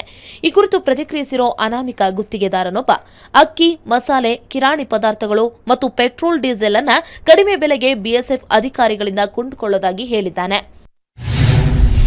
ಕಮಿಷನ್ ಪಡಿತಾರಂತೆ ಸೇನಾಧಿಕಾರಿಗಳು. ಇನ್ನು ಹಿರಿಯ ಸೇನಾಧಿಕಾರಿಗಳು ತಮ್ಮ ಕಚೇರಿಗಳಿಗೆ ಸರಬರಾಜಾಗೋ ಪೀಠೋಪಕರಣಗಳಲ್ಲೂ ಕೂಡ ಕಮಿಷನ್ ಪಡಿತಾ ಇದ್ದಾರೆ. ಈ ಕಮಿಷನ್ನ ಪ್ರಮಾಣ ಅವರ ವೇತನಕ್ಕಿಂತ ಹೆಚ್ಚು ಅಂತ ಅನಾಮಧೇಯ ಪೀಠೋಪಕರಣ ಗುತ್ತಿಗೆದಾರ ಆಪಾದಿಸಿದ್ದಾನೆ. ಅಲ್ಲದೆ ಈ ವಿಷಯದಲ್ಲಿ ಇ ಟೆಂಡರ್ ಪದ್ಧತಿ ಕೂಡ ಜಾರಿಯಾಗಿಲ್ಲ. ಕಮಿಷನ್ ಆಧಾರದಲ್ಲಿ ಕಳಪೆ ಗುಣಮಟ್ಟದ ವಸ್ತುಗಳನ್ನು ಸೇನೆಗೆ ಖರೀದಿಸಲಾಗ್ತಾ ಇದೆ ಅನ್ನೋ ಗುರುತರ ಆರೋಪ ಕೂಡ ಸೇನೆಯ ವಿರುದ್ಧ ಕೇಳಿಬಂದಿದೆ. ಇಂದು ತೇಜ್ ಬಹದ್ದೂರ್ ಆಪಾದನೆ ಕುರಿತು ವಿವರಣೆ ನೀಡುವಂತೆ ಗೃಹ ಇಲಾಖೆಗೆ ಪ್ರಧಾನಿ ಕಚೇರಿ ಸೂಚಿಸಿದೆ. ಯೋಧನ ಆಪಾದನೆಯ ನಂತರ ತೇಜ್ ಬಹದ್ದೂರ್ ನಡತೆಯೇ ಸರಿಯಿಲ್ಲ ಅಂತ ಬಿಎಸ್ಎಫ್ ಅಧಿಕಾರಿಗಳು ಆರೋಪಿಸಿದ್ರು. ಇದರ ನಡುವೆ ಬದಲಾಗಿರುವ ಸಂಗತಿಗಳಿಂದ ಸೇನೆಯ ಬ್ರಹ್ಮಾಂಡ ಭ್ರಷ್ಟಾಚಾರ ಬಯಲಾಗಿದೆ. ಇನ್ನು ಈ ಪ್ರಕರಣದ ಕುರಿತು ದೇಶ ಪ್ರೇಮವನ್ನ ಆವಾಹಿಸಿಕೊಂಡಿರೋ ಸಂಘ ಪರಿವಾರ ಮತ್ತು ಕೇಂದ್ರ ಸರ್ಕಾರದ ನಡೆ ಏನು ಅನ್ನೋದು ಸದ್ಯಕ್ಕೆ ಕುತೂಹಲ ಕೆರಳಿಸಿದೆ. Pradeep Malgudi, national desk, Suddi TV. S, ನಾವಂತೂ ದೇಶ ಪ್ರೇಮವನ್ನು ಅಳೆಯೋದು ಸೈನಿಕರ ಬಗ್ಗೆ ನಾವು ಹೇಗೆ ಮಾತನಾಡ್ತೀವಿ ಅನ್ನೋದ್ರ ಮೇಲೆ ಅದು ದೇಶಭಕ್ತಿಗೆ ಒಂದು ಮಾನದಂಡ ಅನ್ನುವ ಒಂದು ಸ್ಥಿತಿ ಈ ದೇಶದಲ್ಲಿ ಇದೆ. ದೇಶಭಕ್ತರು ಆ ಕೆಲಸವನ್ನೇ ಮಾಡ್ತಿದ್ದಾರೆ. ಆದರೆ BSFನ ಒಬ್ಬ ಸಾಮಾನ್ಯ ಯೋಧ ಸತ್ಯವನ್ನು ಹೇಳಿದರೆ ಇವತ್ತು ಮಾಡಿದ್ದೇನು, ಮೊದಲನೇದಾಗಿ ಅವನ ಟ್ರಾನ್ಸ್ಫರ್ ಮಾಡಲಾಗುತ್ತೆ. ಟ್ರಾನ್ಸ್ಫರ್ ಮಾಡಿದ ಮೇಲೆ ಅವನಿಗೆ ಹುಚ್ಚನ ಪಟ್ಟವನ್ನು ಕಟ್ಟಲಾಗುತ್ತೆ. ಈ ಬಗ್ಗೆ ಯಾವ ದೇಶಭಕ್ತರು ಇದುವರೆಗೆ ಮಾತನಾಡಿದ್ದನ್ನು ನಾನು ಗಮನಿಸಿಲ್ಲ. ಸೊ ಅದಕ್ಕೆ ಅವ್ರ ಹೆಂಡತಿ ಹೇಳಿದ್ದು ಒಂದು ಮಾತಿದೆ, ಅದು ಹೇಳ್ಬಿಟ್ಟು ನಾನು ನಮ್ಮ ಅತಿಥಿಗಳ ಜೊತೆ ಈ ಬಗ್ಗೆ ಚರ್ಚೆ ಮಾಡ್ತೀನಿ. ನಾನು ಅವ್ರ ಹೆಂಡತಿ ಹೇಳಿದ್ದು, ಆಯ್ತಪ್ಪ ನನ್ನ ಗಂಡ ಹುಚ್ಚನಾಗಿದ್ದರೆ ನೀವು ಯಾಕೆ ಅವನ ಕೈಗೆ ಬಂದೂಕನ್ನು ಕೊಟ್ರಿ ಅಂತ. ಎಸ್, ಅವನ ಕೈಲಿ ನೀವು ಬಂದೂಕನ್ನು ಯಾಕೆ ಕೊಟ್ರಿ ಅಂದರೆ ಅವನು ಹುಚ್ಚನಲ್ಲ, ಈಗ ಆತನಿಗೆ ಹುಚ್ಚನ ಪಟ್ಟವನ್ನು ಕಟ್ಟಲಾಗ್ತಾ ಇದೆ. ಅವನು ಹೇಳಿದ್ದು ಸತ್ಯಕ. ಇಡೀ ಏನು ನಮ್ಮ ಸೈನ್ಯ ಏನಿದೆ, ನಮ್ಮ ಭದ್ರತಾ ಪಡೆಗಳೇನಿವೆ, ಅದು ಒಂದು ಭ್ರಷ್ಟಾಚಾರದ ಕೂಪ ಆಗ್ತಿದೆಯಾ? ಯಾಕಂದರೆ ನಾವು ಸೈನ್ಯಕ್ಕೆ ವೆಚ್ಚ ಮಾಡುವ ಹಣ ಏನಿದೆ ಅದ್ರ ಬಗ್ಗೆ ನಾನು ಮಾತನಾಡೋದಕ್ಕೆ ಪ್ರಾರಂಭ ಮಾಡಿದರೆ ಇವನೊಬ್ಬ ದೇಶದ್ರೋಹಿ ಅನ್ನುವ ಪಟ್ಟವನ್ನು ಕಟ್ಟಿಬಿಡ್ತಾರೆ ಈ ದೇಶದಲ್ಲಿ. ಆ ಕಷ್ಟ ಇದೆ. ಆದರೆ ಸೈನಿಕರನ್ನು ಕೂಡ ಸರಿಯಾಗಿ ನಮಗೆ ಅವ್ರಿಗೆ ಊಟ ಕೊಡೋದಕ್ಕೆ ಸಾಧ್ಯ ಆಗದಿದ್ದರೆ, ಒಣಗಿ ಹೋದ ಪರೋಟಾವನ್ನು ಕೊಡ್ತಾ ಇದ್ದರೆ, ಅದರಂತೆ ಯಾದವ್ ಇನ್ನೊಂದು ಮಾತನ್ನು ಹೇಳ್ತಾರೆ, ಎಷ್ಟೋ ದಿನ ನಾವು ಬೆಳಗಿನಿಂದ ರಾತ್ರಿಯವರೆಗೆ ಚಳಿಯಲ್ಲಿ ಕಡಿಯನ್ನು ಕಾದು ಹೋದ ಮೇಲೆ ನಮಗೆ ತಿನ್ನೋದಕ್ಕೂ ಏನೂ ಇಲ್ಲದೆ ಹಸಿವಿನಿಂದ ಮಲಗಿದ ದಿನಗಳು ಹಲವು ಅಂತ. ಎಸ್ ನಾರಾಯಣ ಸ್ವಾಮಿ, ನಿಮ್ಮ ಪ್ರತಿಕ್ರಿಯೆ ಮೊದಲನೇದಾಗಿ ಕೇಳೋದಕ್ಕೆ ಇಷ್ಟಪಡ್ತೀನಿ. ಸೈನಿಕರ ಬಗ್ಗೆ ಉದ್ದುದ ಭಾಷಣ ಹೊಡಿತೀವಿ, ದೇಶಭಕ್ತಿ ಬಗ್ಗೆ ಭಾಷಣ ಹೊಡಿತೀವಿ, ಎಟ್ಲೀಸ್ಟ್ ಅವ್ರಿಗೊಂದು ಊಟ ಕೊಡುವ ಯೋಗ್ಯತೆ ನಮಗಿಲ್ಲ ಅಂತಂದರೆ ಇದೆಂಥ ಪ್ರಜಾಪ್ರಭುತ್ವ ನಾರಾಯಣ ಸ್ವಾಮಿ? ವೀರ್ ಬಹದ್ದೂರ್ ಅಂತಕ್ಕಂಥ ವ್ಯಕ್ತಿ, ತೇಜ್ ಬಹದ್ದೂರ್ ಬಹುಶಃ ಅವನು ವೀರ್ ಬಹದ್ದೂರೇ ಇರಬೇಕಾಗಿತ್ತು. ಇಂತಹ ಸಂದರ್ಭದಲ್ಲೂ ಕೂಡ ಗಟ್ಟಿ ಮನಸ್ಸು ಮಾಡಿ ನನಗೇನಾದರೂ ಸರಿ ಈ ವಿಚಾರಗಳನ್ನು ಹೊರತರಬೇಕು ಅಂತಕ್ಕಂಥ ಒಂದು ಧೈರ್ಯ ಮಾಡಿದಾನಲ್ಲ, ಅದಕ್ಕೆ ಆತನನ್ನು ನಾವು ಪ್ರಶಂಸೆ ಮಾಡಬೇಕು, ಒಪ್ಪಬೇಕು. ಅವನ ಮಾತುಗಳು, ಅವನು ಹೇಳಿರ್ತಕ್ಕಂಥ ಎಲ್ಲ ಮಾತುಗಳು ಕೂಡ ಅಪ್ಪಟ ಸತ್ಯ ಅಂತ ನಾನು ಹೇಳ್ತೇನೆ. ಅಲ್ಲಿ ಮಾತ್ರ ಅಲ್ಲ, ನಿಮಗೆ ಬೆಂಗಳೂರಿನಲ್ಲೂ ಕೂಡ ಇವು ನಡೀತಾ ಇರೋದನ್ನು ನಾವು ನೋಡ್ಬೋದು. ಎಲ್ಲಿ ಈ ಮಿಲಿಟರಿ ಇದೆಲ್ಲ ಇದೆ, BSF ಇದೆ, ಅಲ್ಲೆಲ್ಲವೂ ನೀವು ನೋಡ್ರಿ, ಕ್ಯಾಂಟೀನ್ಗಳಲ್ಲಿ ನೋಡ್ರಿ, ಆ ಪ್ರಾಂತ್ಯಗಳಲ್ಲಿ ಇವತ್ತಿಗೂ ಡೀಸೆಲ್, ಪೆಟ್ರೋಲ್, ಸಿಮೆಂಟ್ ಮತ್ತೆ ಈ ಇದೇನಂತಾರೆ ದಾರು, ಲಿಕ್ಕರ್, ಇಂಥವುಗಳೆಲ್ಲವೂ ಕೂಡ ಬಹಳ ಅರ್ಧ ಬೆಲೆಯಲ್ಲಿ ಇಲ್ಲೂ ಕೂಡ ಸಿಗ್ತವೆ. ಅದಕ್ಕಾಗಿ ಏಜೆಂಟ್ಗಳು ಶಸ್ತ್ರಾಸ್ತ್ರವನ್ನು ಮಾರಾಟ ವಿಚಾರಗಳು ಬೇಕಾದಷ್ಟು ನಡೀತವೆ.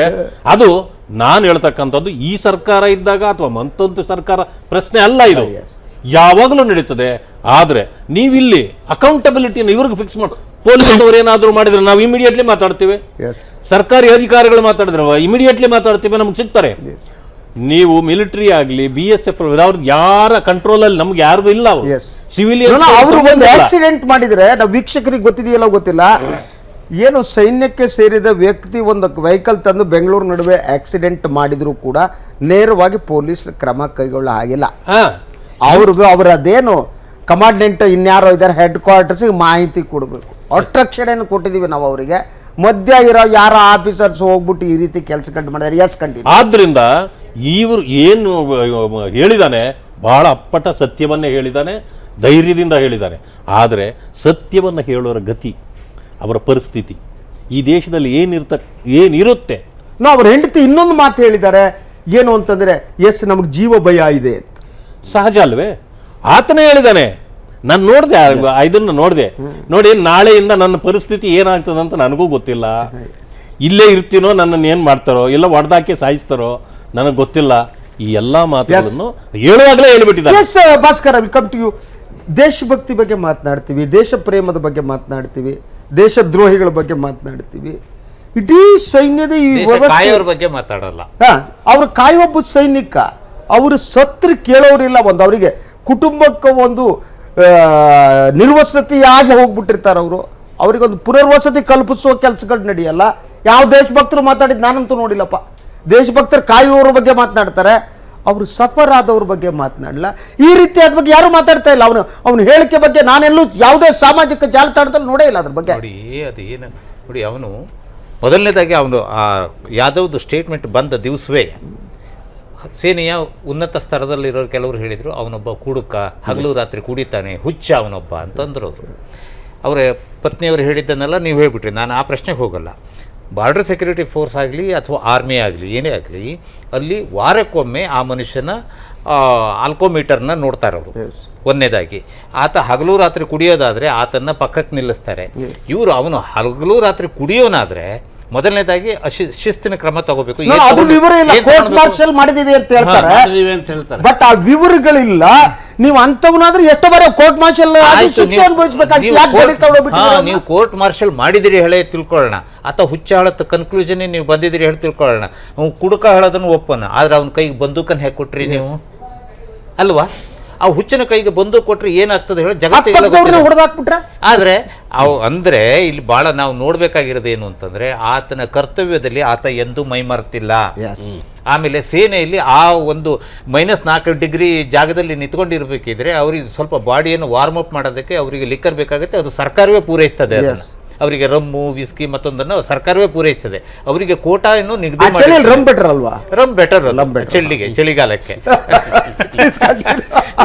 ಅಂದ್ರೆ ಸರ್ಕಾರ ಅದನ್ನು ಕೊಡ್ತದೆ. ಆದ್ರೆ ಅವರಿಗೆ ಲಿಮಿಟ್ ಇರ್ತದೆ. ತಮಗೆ ಎಷ್ಟು ಲಿಮಿಟ್ ಇದೆ ಹೇಳೋದು ಅವ್ರಿಗೆ ಗೊತ್ತಿರ್ತದೆ. ಈಗ ಯಾದವ್ ಕೊಡೋದೇ ಇಲ್ವಲ್ಲ, ಕೊಡೋದು ಇಲ್ಲ. ಆಮೇಲೆ ಯಾದವ್ ತನ್ನ ಜೀವವನ್ನು ಒತ್ತೆ ಇಟ್ಟು, ತನ್ನ ಹುದ್ದೆಯನ್ನು ಒತ್ತೆ ಇಟ್ಟು ಒಂದು ಸತ್ಯವನ್ನು ಹೊರಗಡೆ ತಂದಿದ್ದಾರೆ. ಈಗೇನು ಹೋಮ್ ಮಿನಿಸ್ಟರ್ ಮಾಡಿದ್ದಾರೆ, ಇದನ್ನ ತನಿಖೆಗೆ ಆದೇಶ ಮಾಡಿದ್ದೀನಿ ಅಂತ ಹೇಳಿದ್ದಾರೆ. ಪ್ರೈಮ್ ಮಿನಿಸ್ಟರ್ ಆಫೀಸ್ ವಿವರ ಕೇಳಿದೆ. ಇದು ಏನೋ ಆಗತ್ತೆ, ಅದು ಮತ್ತೊಂದು ಬೇರೆ ಮಾತು. ಆದ್ರೆ ಈ ಮನುಷ್ಯ ಏನು ಬಹಿರಂಗಪಡಿಸಿರೋಂಥ ಒಂದು ಸತ್ಯ ಇದೆಯಲ್ಲ, ಆ ಸತ್ಯನ ಎಷ್ಟು ಕಾಲ ನೀವು ಮುಚ್ಚಿಟ್ರಿ ಹೇಳೋದು ಗೊತ್ತಾಗಬೇಕು. ಎಸ್ ಶಂಕರ್, ನನಗನ್ಸುತ್ತೆ ಈ ರೀತಿ ನಡೆಸ್ಕೊಳ್ಳೋದ್ರೆ ನಮ್ಗೆ ಇಷ್ಟು ದೊಡ್ಡ ಸೈನ್ಯ ಬೇಕಾ? ಯಾಕೆ ಬೇಕು? ಸಾರಿ ಶಂಕರ್, ಇನ್ನೊಂದೇನು ಅಂತಂದ್ರೆ, ನಮ್ಮ ಬಜೆಟ್ನಲ್ಲಿ 80% ವೆಚ್ಚ ಆಗೋದು ಸೇನೆಗೆ ಖರ್ಚು ಮಾಡ್ತಾರೆ ಇವರು. ನಾನು ಅದನ್ನೇ ಹೇಳಕ್ ಕೊಟ್ಟಿದ್ದೆ. ನಮ್ಮಲ್ಲಿ ಡಿಫೆನ್ಸ್ ಇಟ್ಸ್ ಬಿಯಾಂಡ್ ಕ್ವಶನ್. ನೀವು ಯಾವುದೇ ಡಿಪಾರ್ಟ್ಮೆಂಟ್ನ ನೀವು ಕ್ವಶನ್ ಮಾಡ್ಬೋದು. ಇಲ್ಲಿ ಹಿಂಗೆ ಯಾಕೆ ಮಾಡಿದ್ರಿ, ಹಿಂಗೆ ಯಾಕೆ ಮಾಡಿದ್ರಿ. ಡಿಫೆನ್ಸ್ನ ಯಾರು ಕ್ವಶನ್ ಮಾಡೋ ಹಾಗಿಲ್ಲ. ಮ್ಯಾಕ್ಸಿಮಮ್ ಬಜೆಟ್ ಕೊಡೋದವ್ರಿಗೆ. ಆಮೇಲೆ ಇಲ್ಲಿ ಹಗರಣಗಳಿದೇನು ಹೊಸದೇನಲ್ಲ.